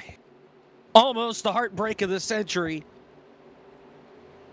But he's still there. Green flag, 31 to go. They are stacking up big time here. That front comes five. the Merchant. Wait and see if anybody makes a move here. Blake McCandless, Michael P. Frisch. Sean Butler's able to retain control of that bottom lane, though, and the lead. Chris Davis right behind him, trying to look for anywhere to put that car, but right now he's glued to the back bumper of that 32 machine with help from Blake McCandless. Michael P. Frisch, Kevin McAdams is going to make a move. He's going to move into the top 5 on Chandler Parsons, who gets back to the inside of him. Here tab that comes number Frisch. 26. To the bottom underneath McCandless. Help from McAdams. And Chris Davis now looking for the lead. Leads it at the line. Here comes Frisch up the middle. He wants the front. He's got it. And what a move from Frisch there to ride that run all the way up through the middle of Sean Butler and Chris Davis. And now on the outside is Jake Pullins in the wall. Adam Martin as well. They keep it clean. Oh my goodness, I don't know how that did not end up in another wreck. That was so close to being another corner exit wreck. They're holding on. 29 laps to go this time by. At the line, it's Davis. Barely. How close? 2 1,000ths of a second. Remember, the margin at the end of lap 1 was 1 1,000th of a second. Yeah, with these lines formed up how they are, it's really just even all the way back. It's just a matter of give and take and which line has the surge of momentum at the line. David Brown darting out of line, going to be 3 wide back there. Set the Merchant all the way up on the 3rd lane. He's going to be able to clear, get back in line there, but they are getting racy. David Brown again. You know how good that number 83 is in these 87 cars. Your pole sitter for the 500 fell back after a couple of incidents, and now he's back into the picture in the final 28 laps, back inside the top 6, looking for 5th on Blake.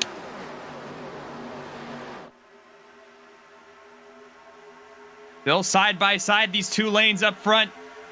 Dead even between Chris Davis and Michael P. Frisch all the way around the Daytona International Speedway.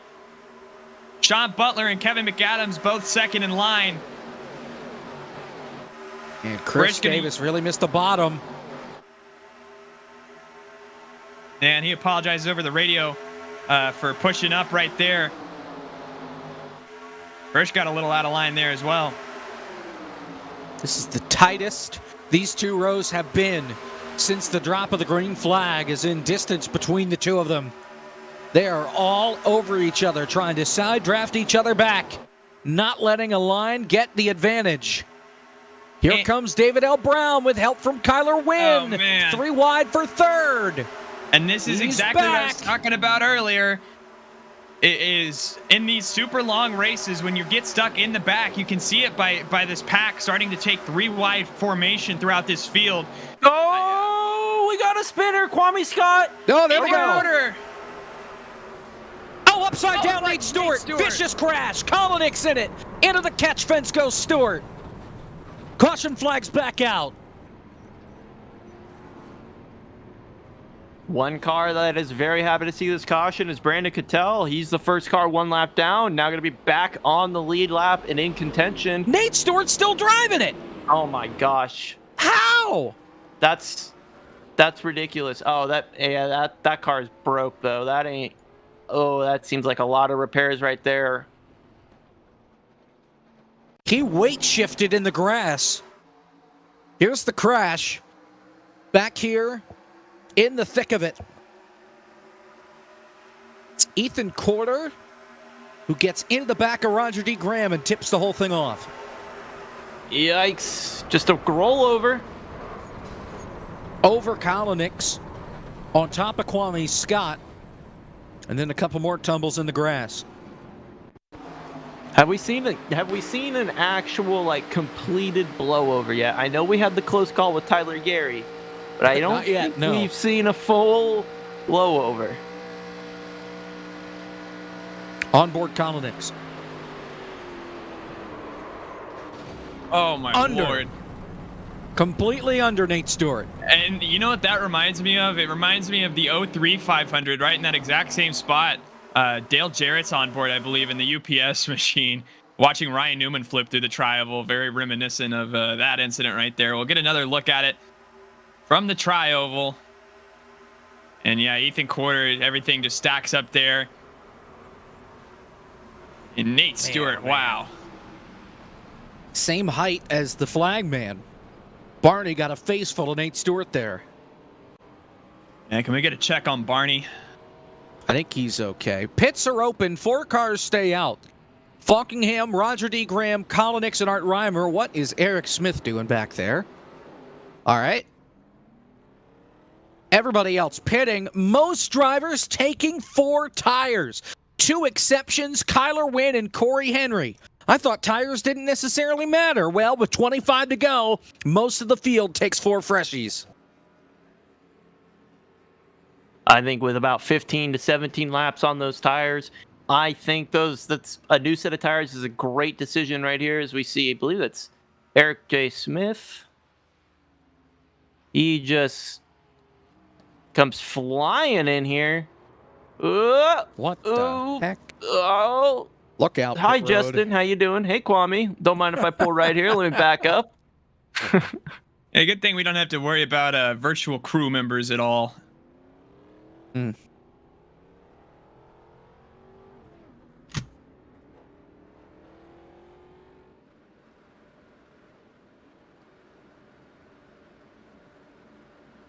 Corey Henry. Yeah, there is. I hear somebody driving around, clutching, burning a ton of fuel. Let me see if I can figure out who that is. That's David Brown in the 83 machine. He is just pinning the throttle as he drives around. What does he know that everyone else doesn't? He just pitted, so that's probably why. They're overfilled now, so he's going to try and burn the fuel, so that way his car's a little bit lighter, so it's faster. I wonder if he forgot to tell the fuelman how much fuel to put in, so the fuelman just put full fuel. Maybe. That could try to be recovering from a mistake on pit road there.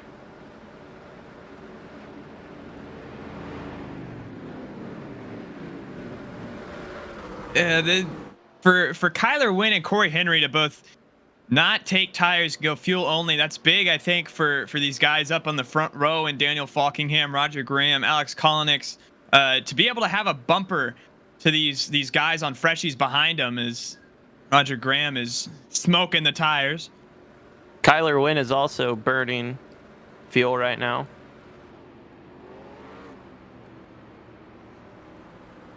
Seeing if I can find anyone else that's up to no good.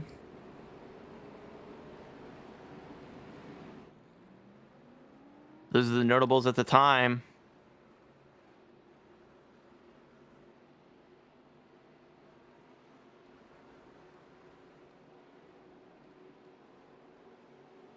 Leave Kevin McAdams as well, right behind David Brown. Either way, here we go. All right. Yep. 24, 23 to go on the restart. Oh, Frisch a big stack up. Frisch goes to the bottom to avoid. They did not crash in the back of the field. We stay green. Lap car on the apron, getting out of harm's way. 3 wide to turn 1 for P5.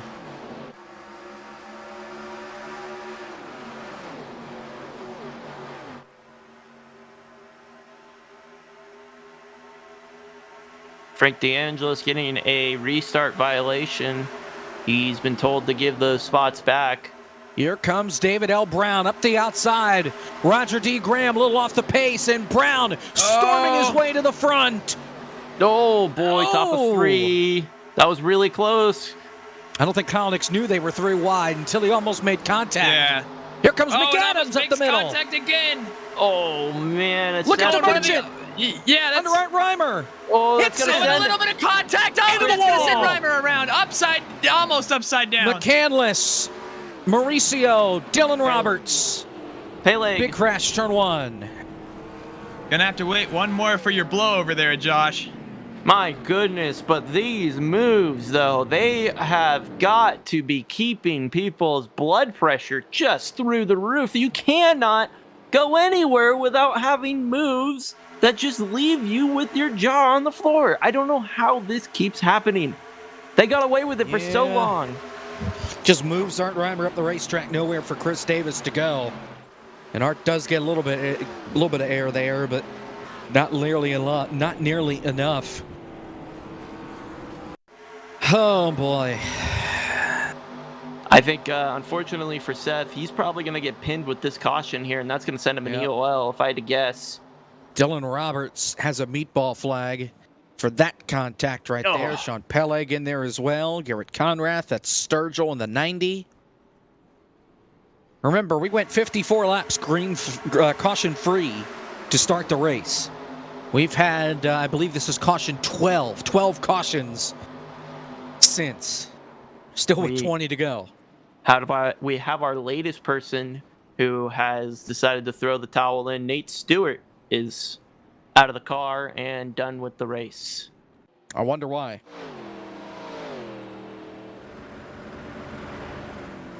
He was 4 laps down at the time of caution. Probably figured it wasn't worth trying to make up those spots.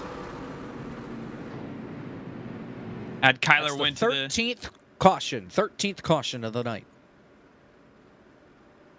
As we hit. Zach, we missed it. What do you? We were around 23 to go. Oh man. FT at Bar Visual FTF 500. Sign up for it or don't. It's your choice. Whatever. What? No, it's not your choice. Go sign up for it. I'm telling you to. I'm sure they'll be receptive to that one. Josh Parker has also turned his car off, left the session, and said, "See ya. I'm at the Waffle House across the street." It's actually more a couple off more of cars. Turn 1. Hitting here. What the? Davis Warren. All right, missed his pit stall there. Oh, or that he may have just hand grenaded the car. That's unfortunate. That's probably gonna end that day as well for the 70 machine. He has a meatball. Yeah. That's unfortunate. DeMerchant, EOL. If anybody was wondering about Nate Stewart, he did confirm that he was checked in, released from the infield care center after his horrifying flip through the infield. It's going to look like Ricky Rudd after his flip in 1984. Have to tape his eyes open so he can see when he drives next week from Richmond. And right before we got that banner, I wanted to mention that we had a few more added to the burning fuel count in Kyler Wynn, and Zach does it again. Incredible. The FTF 520. Sorry. I had. Oh, it's all right. It's the Bar Visuals FTF 500 if you want to be correct about it. I only learned the right way Tuesday. Yeah, right. All right. Fuel burners. Back to you, Caleb. Just mentioning that it wasn't an isolated event between David Brown, but now, I mean, Kyler Wynn's doing it. We saw Kevin was doing it for just a second. That last caution, and throughout the field, we have a few others. It was just wondering what's going on, if they just want these cars to be lighter, so they are faster, or if there's other things at play here. Guys, remember, once we get inside 15 laps to go, it's double file restarts. Oh boy. With lead lap cars. Just to clarify. So as it stands currently, Kwame Scott 1 lap down. Pretty sure he's going to be the only one in contention. Oh, Davis Warren back out on track. Did not grenade his car. Must have been something else that was the issue with the machine, and he is back out and running. Do not count Davis Warren out. He is back in this race. He's on the lead lap. The last car on the lead lap, actually. So Daniel Falkingham's your race leader. Kyler Wynn is second. Kevin McAdams, David L. Brown, Alex Kolinick's your top. Kolinick is still in this? And then He's got roof damage. He's got roof damage. Look at the roof. He's got roof damage. Look at that. The amount of cars that have had takeoff clearance from the nearby airport and are still out on track is incredible. He went under Nate Stewart. Oh, whatever. 18 laps to go in the Legends 500. Green flag. Backing up big on the inside lane with those lap cars. Oh, Blake McCandless just got wrecked into the outside wall. He's going to keep it straight, though. Yep, single car. We stay green. Here comes Kevin right down in front of David L. Brown for second from Kyler Wynn. And back behind him. He wanted to get clear. They were looking 3, almost 4. Logan Helton makes contact with Chandler Parsons, but they keep it straight. Almost had another big moment there. Sean Butler going all over the place, trying to get around Logan Helton. Logan with some aggressive blocking, Jacob. Meanwhile, McAdams to the lead. David L. Brown on the outside for second. Falkingham on the bottom. Kyler Wynn slips. That's going to allow Frisch to get underneath. 17 to go here at the line. McAdams out in front. Remember, one of your Noble 5 drivers. Only 4 of them actually in this race because Gorlinski didn't get on the racetrack. Falkingham forced his way under Kevin McAdams there, and you're starting to see it with 17 laps to go. These guys have been putting themselves in position all race for this. And this is where that patience and focus comes into play. You got to keep your eye on the end goal, and that's to be in first. 17 laps for wide. now. Logan Four Helton. wide Logan Helton. Oh, my gosh. And they made it work. He's been making these aggressive moves. I don't know how he's managing to do it. He is using the apron off of corner exit to help him corner and get down low as possible. Another Noble 5 driver. Your winner 2 weeks ago. Entering the tri-oval. Into the outside wall. Guerrilla, we stay green, single car. Up against the wall, broken right front.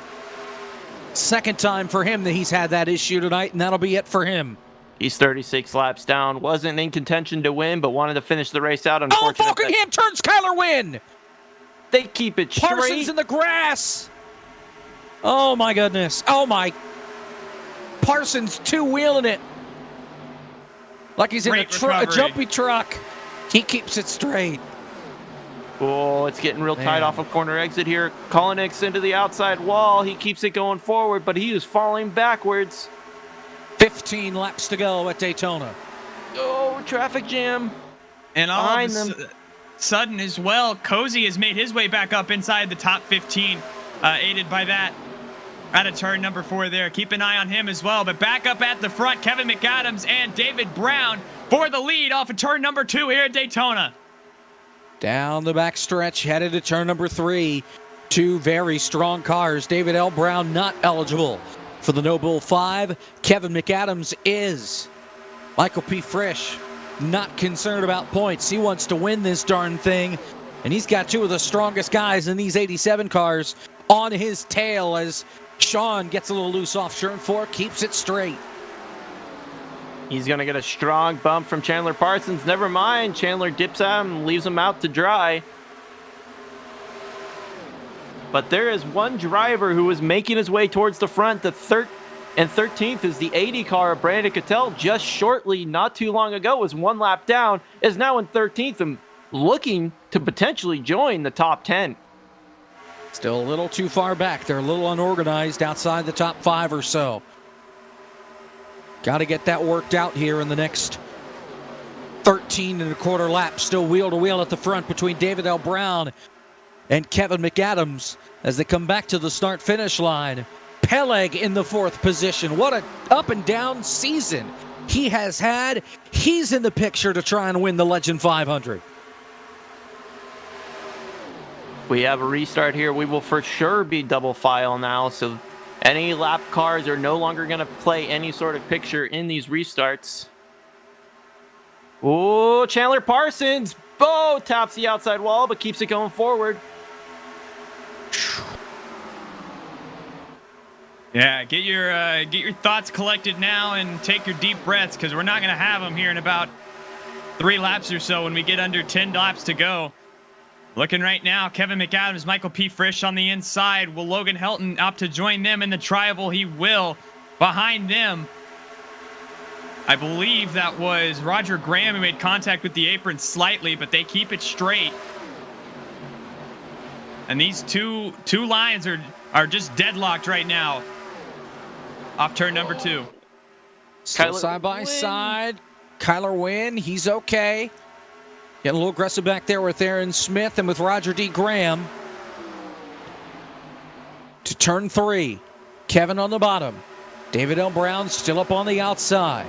This time by, they'll have 11 laps to go. Almost contact.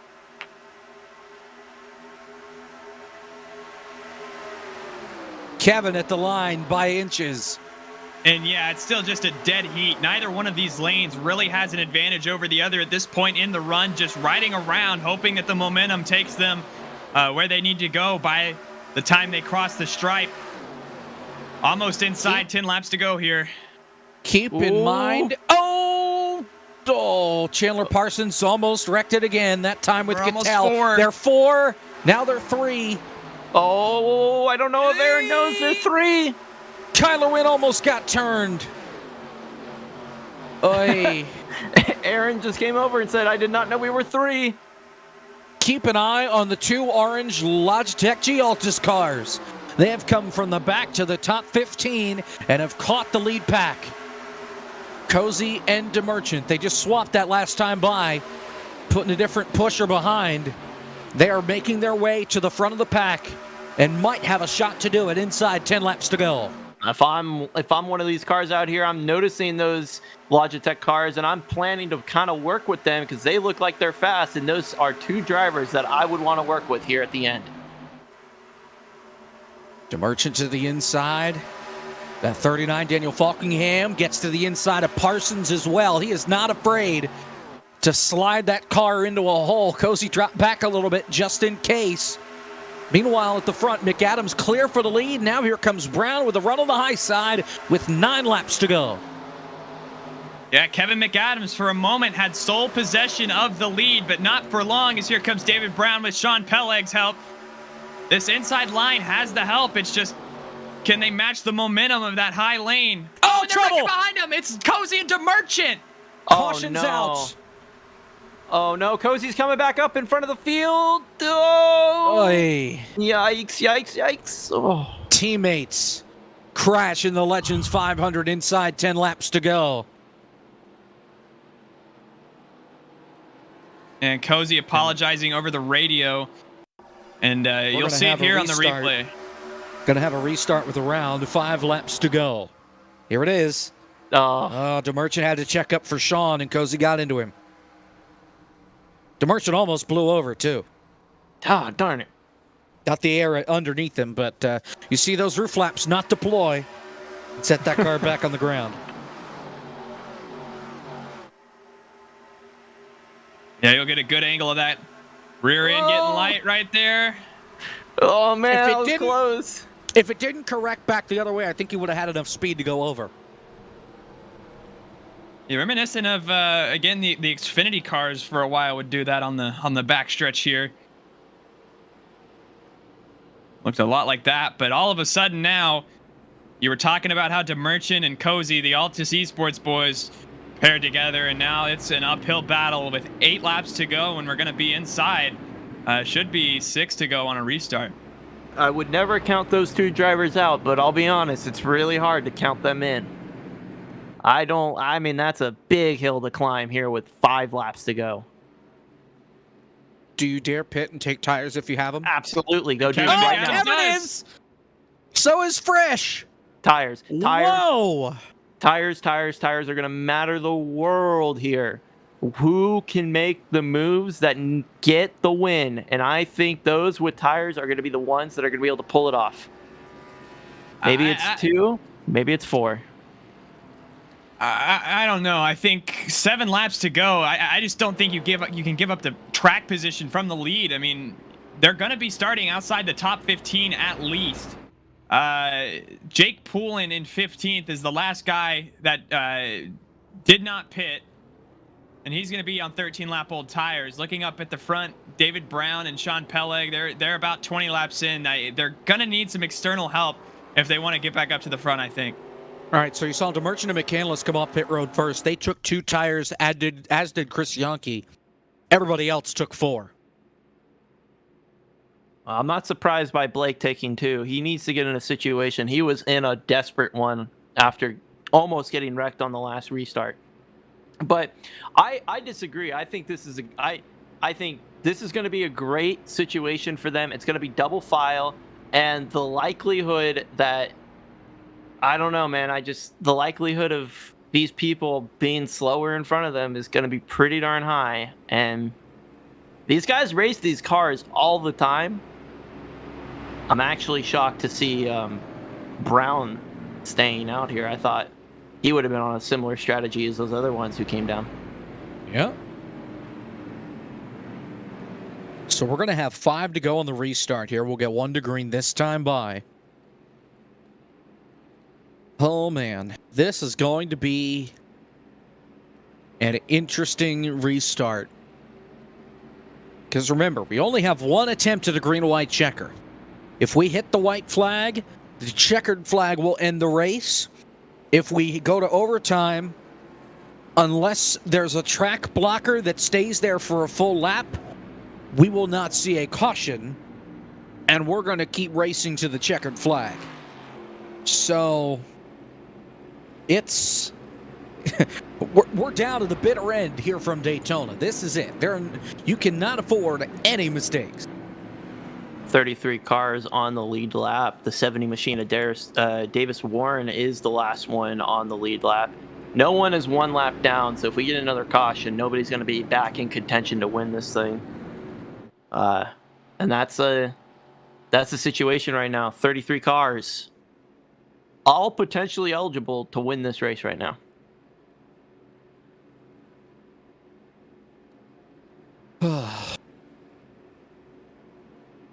A lot of good stuff coming up on FTF.GG.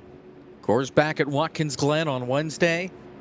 Legend of the Future is back on Thursday from Richmond. And don't forget, February 3rd is when the Bar Visual FTF 500 stuff starts. So, alrighty. 5 laps to go from Daytona. David L. Brown, Sean Peleg, Logan Helton, Mitchell Riggs, Roger Graham, Brandon Cattell, Kyler Wynn, Frank DeAngelis, Michael Sturgill, Garrett Conrath are your top 10. Is your winner, your legend, going to be from the top 10 or on the outside looking in? 5 to go, green flag. Kyler Wynn really checked up that inside line there. We're going to see Seth DeMerchant making it 3 wide on Michael P. Frisch, Corey Henry as well. Starting to see lots of aggression because it is go time. 5 laps to go here at Daytona. You got to make your move now. And this is the toughest part because they're already bunched up 2 wide. So they're already in a really tight pack. Your only option is to go 3 if you want to make moves. And there goes Cattell. David L. Brown got turned. Mitchell Riggs up and over. It's the big one again. Oh, my goodness. Oh! And Kevin got back into Mitchell Riggs, and he sends him upside down again. It's like turned into a Frisbee. The caution back out. There's your blowover, gentlemen. And Logan Helton got pushed by Roger D. Graham into the 83 of David L. Brown, turned him around, and Sean Peleg is the only man left. Here's the replay. We're going to overtime.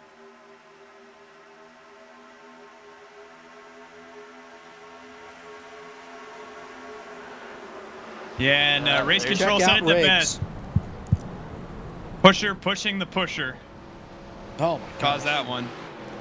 DeAngelis gets a piece. Chris Davis, Kwame Scott. 3/4 of the field, I think, got a piece of that. You know who didn't, and I think we should go on board with at one point? Michael P. Frisch. He managed to get through this, and I'm not quite sure how. He pulled a Lightning McQueen, I think, to get through here.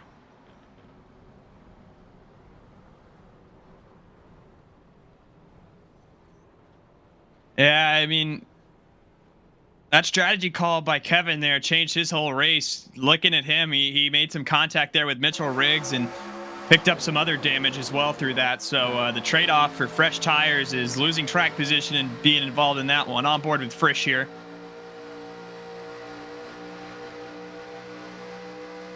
Blake's going to drop down right here, and then that's when the incident occurs ahead of him. He's just going to be able to slide right through. Oh my goodness. Unbelievable. Oh, there was a hole, and he managed to make it work. That's good for him. He's the first car on fresh tires. He's going to have All Blake right, guys, McCandless. so Ben is shortening the caution.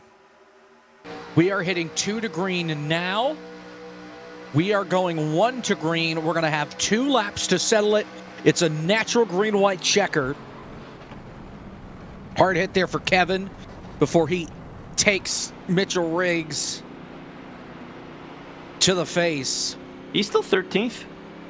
Yep. He's got still out on damage, track. but yeah. So here's how this works. Ben knows what's about to happen. He's going to let him go. If we make the white flag, this race is official. If they crash before the white flag, Ben's pretty good on the button as well. We will then go into overtime. So we have the potential basically to wreck twice. Wreck here, go to overtime, and then wreck again. Excellent decision making right there by the race controller to make sure that we give ourselves ample opportunity to see this race finish under green. Last thing you want to do is burn off our green-white checker when we have an opportunity to go green this time by. All right. Your top 10 this time around. Pele, Cattell, Graham, Conrath, Wynn, Philip McCandless? Yep. Poulin, Sturgill, Blake McCandless, Frisch. Watch Frisch. A little bit different. Frisch is the first one with tires. Got Seth the Merchant behind him. Green flag. 2 laps to go in the Legends 500. Who's going to get it done? Oh, Cattell missed the shift. Big checkup now. As you said, Cattell missed the shift. Conrath making evasive maneuvers, trying to get out around him, but he doesn't have any help. Gonna fall back behind. Here comes Roger Graham with help from Kyler Wynn down the backstretch. 2 laps to go here at Daytona, and Roger Graham has control of the Bar Visual Legend 500. Oh, Frisch, in line as McCandless, make contact. Still good. McCandless They're 3 wide. around. They're 4 wide, and around goes Phillip. Caution's out. We're going to overtime. Another big crash in turn 3. Oh, that was just the rest of the field. Cozy, Parsons, Henry, DeAngelis. Trash heap.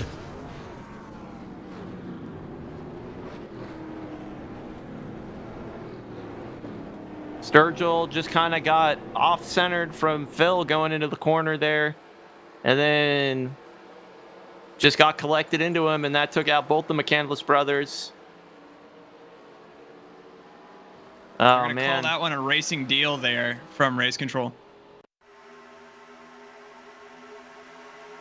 Bolillo's mad. Replay. Oh, yeah.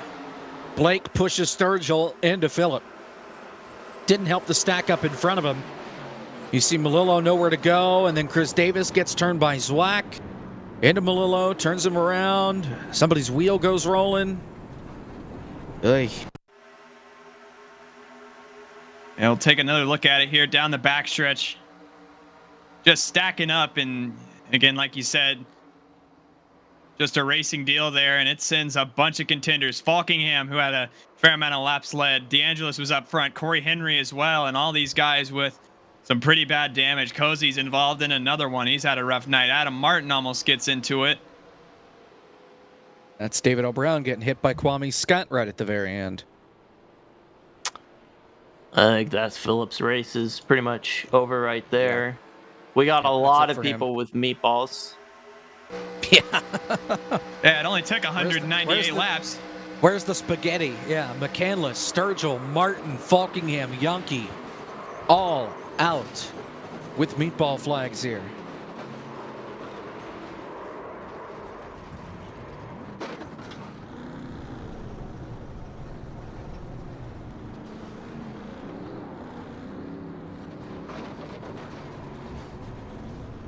So, we go to overtime here at Daytona. This is your last restart of the Legend 500. Somebody is going to come out of here a legend and a race winner. If you look as far as the no bull is concerned, the highest car running eligible, Kevin. He's P11.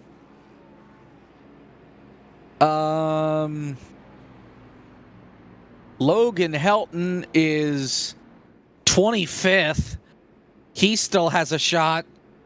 Zwack is damaged, and the other two aren't here. So we may not hit the no bull tonight. I think anyone that's going to be wanting to not see the Noble winner is going to be Michael Frisch. He'd like to keep that money in his pocket, help run the series. He is currently in a good position to prevent that from happening, currently running 7th. So we're going to go 1 to green this time by. Should be double filed as soon as we cross the start-finish line. They'll start double filing it. And getting doubled up here, and this is for sure the last restart. Another guy eligible for that no bull is Michael Cozy Jr. He's at 17th right now. Definitely an uphill battle for those guys. He doesn't have the decal on it. Yep. There's no way. Did you see Phillip come off the pit? There's no way. He doesn't have a left front wheel. How is that thing driving? Keep your foot in it. I think he's got a left front wheel. Maybe. It's Look at showing the on direction our it's end. in. It's not in a good position though. She's gonna push tight when she's turning like that. When you only got one tire to help work. him turn, but instead it's the opposite. Yikes. All right, guys, here we go. Quickly, any picks? Who wins the Legend 500? Michael P. Frisch. Wow, bold call there. I mean, looking back, I like Blake McCandless here. I mean, it's just, I think it's guys that are further on back that have a knack for avoiding all the carnage that is inevitably going to ensue here. I believe Race Control just said they're, like, barring everyone wrecking, they're going to not throw the caution here. So we will get a green flag finish unless the entire field wrecks, but been telling you that for a bit now. Yep. You got Firecracker Royalty on row 2 with Jake Poulin and Brandon Cattell, a 200 and a 400 winner. I still like Cozy back there. Back in 17th. We'll see, though. Who's going to be a legend? 2 to go. Green flag in the Legend 500. Up. Barr almost got turned. They're 5 wide. 6 wide. Oh, geez. Chris Davis. Still 5. Oh, they made it. And that's the closest they've been all day. Back up at the front now. Kyler Wynn to the outside of Roger Graham. Seth the Merchant. 3 wide on the outside. Doesn't have any help. Now here comes Frisch. Frisch joins him. It's all Wynn and Graham at the front of the field. Through turns 3. Coming back to the white flag. Wynn tried to go up and block DeMerchant. DeMerchant loose. He blocks him again. That could open up the door for the 80. Now he covers the middle. Oh, my God. Help them all. Last lap. And Wynn gets turned. Tagged. There goes Peleg. Can they keep it down there? No. Kevin gets turned. Big crash. 3 wide for the lead.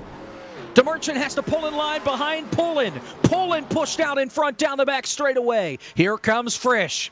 No help. He goes to the bottom. 3 wide for second. Poulin out in front. Can Frisch get there? Poulin tries to throw the block. Can Poulin get any help? It's the last gasp to the finish line. Here comes Jake Poulin off turn 4. Can he hold Frisch off to the outside, to the inside, wheel to wheel to the finish line?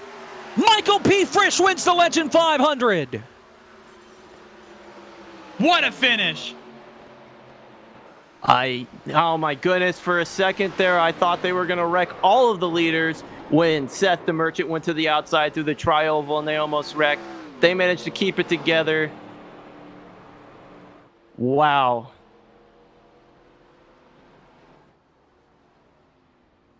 Frisch is $0 richer. He gets to keep his $300.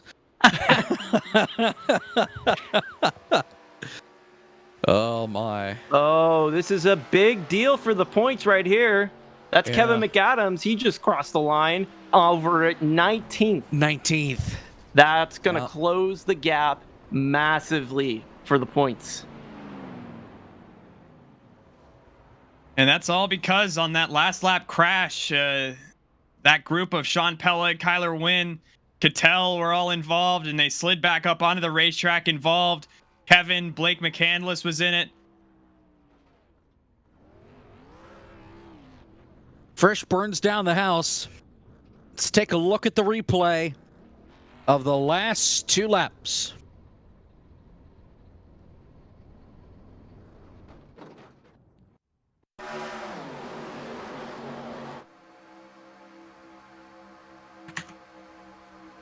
Here it is. Oh. Wow, we're going to go further back here. So, this is 2 restarts ago. We see Phillip still up there, so this is a little bit further. Here we go. See where Cattell missed his shift. Nope. There's the bus stop. Technical, what? Operator error. This is the longest 1 sec of my life. Now we're in practice. Incredible. Here we go. All that just for this again. Whatever. Sean got kind of pushed up there, and that put them 5 to 6 wide. You'll see that right here. 6 wide, count them. They're there. Managed to not wreck there, which was a miracle in and of itself. Contact in turn 3. Coming to the white flag. Here's that move right there that Seth makes. Then Frisch comes behind him, and I thought that was the winning move right there. I thought Seth had it at this point. He was going to win the race. And then the block right off of corner exit here is where I thought for sure this was going to end all of these guys' hopes. He almost got Win 4 wide. And he gets hit by Cattell. There's just not enough room. And then they just start coming back at the track. What is Davis Warren doing? Oh, my God. Yeah, Davis Warren. I heard Justin scream about it. Oh, my gosh, Mauricio. Oh, 25 coming in there, too. Oh, there's Logan Parsons Helton participating. Upside down.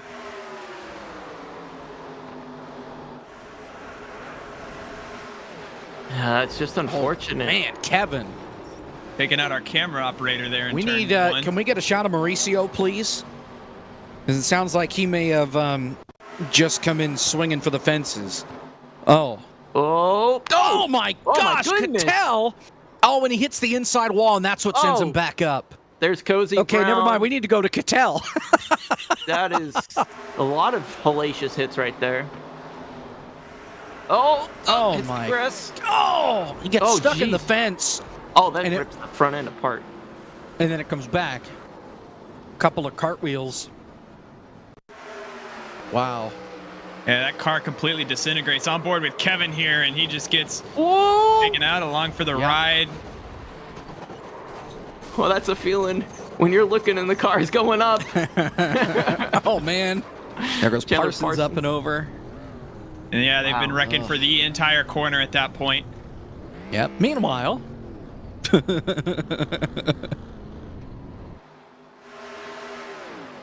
Here's the battle for the win.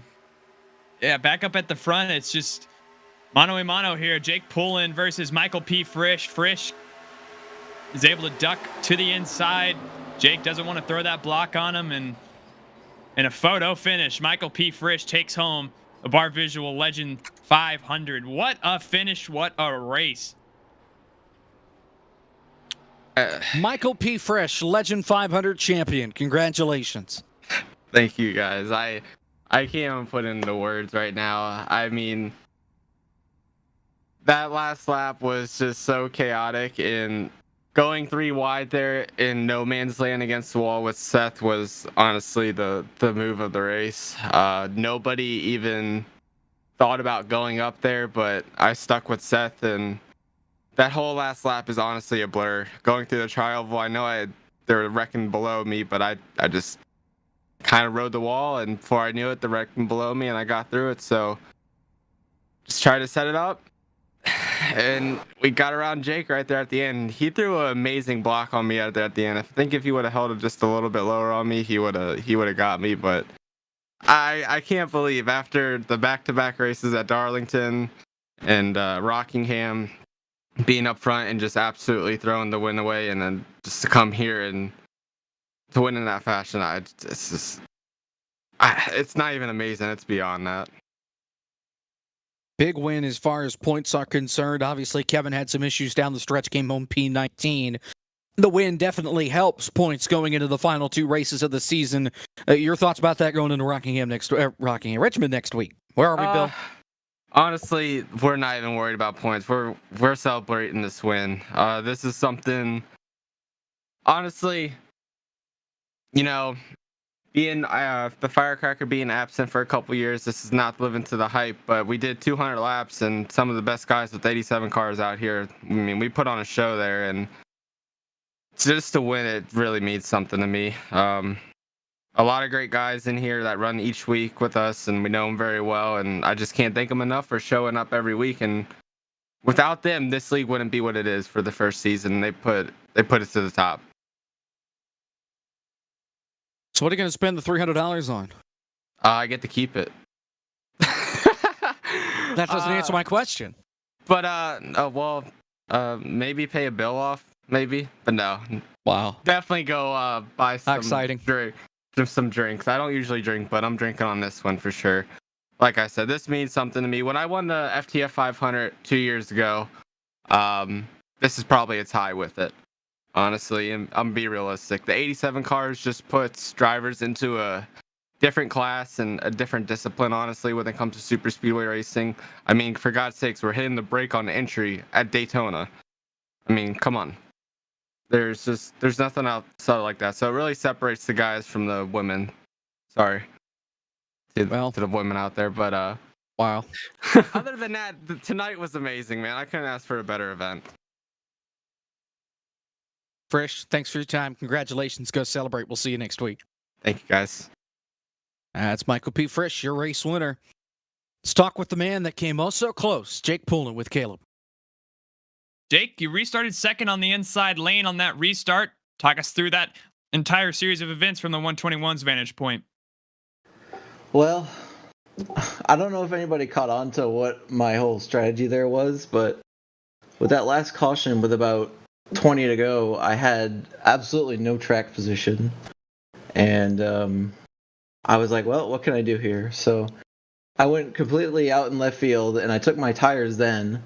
And then on the next restart, I went about half speed around the track, just fast enough to not go a lap down, so I didn't wear out my tires, and got the caution just at the right moment to kind of be the first guy to like stay out, but was still on kind of good tires, and I was able to work my way up there.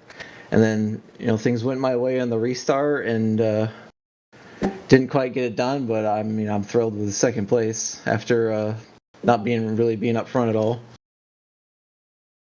Yeah, I mean, coming out of turn 4 there on the last lap, you have possession of the lead. And how is it in that 1v1 situation with you and Michael P. Frisch? Yeah, like I said, I'm not in that position very much, so the main thing I was worried about is just wrecking us both and not getting the top 5 money, and I just wanted to have a clean race to the line. And I really kind of threw it away there by letting him go low on me, but I thought I could, if I like half-heartedly blocked high, I could get him to maybe hit me and get enough momentum to get to the line. And I actually did get a contact when he swept back below me, but it just wasn't enough to keep momentum. And he just got me there. And then shifting the conversation from just this race on to Richmond next week. I mean, as a whole, after putting on an event like this league wide, how do you carry this momentum onto a race like Richmond next week? Yeah, well, Richmond's going to be another one of those really fun races where there's probably going to be a lot of tire wear. It's going to be a lot of tire fall off, and it's going to be real fun, probably fun to drive. Fortunately, I'm not going to be able to make it because I'll be moving next week, but it's been a real fun season. I'm really glad that we waited until late in the season to run this event when we kind of figured out our driver pool and who we're racing, and I think it made for a really good race. Well, that's Jake Poulin. Congratulations on a second place finish here tonight. You did a great job behind the wheel, and that's the 121 driver for you, Jacob. Thank you, gentlemen. What a finish to the Legend 500. What a race.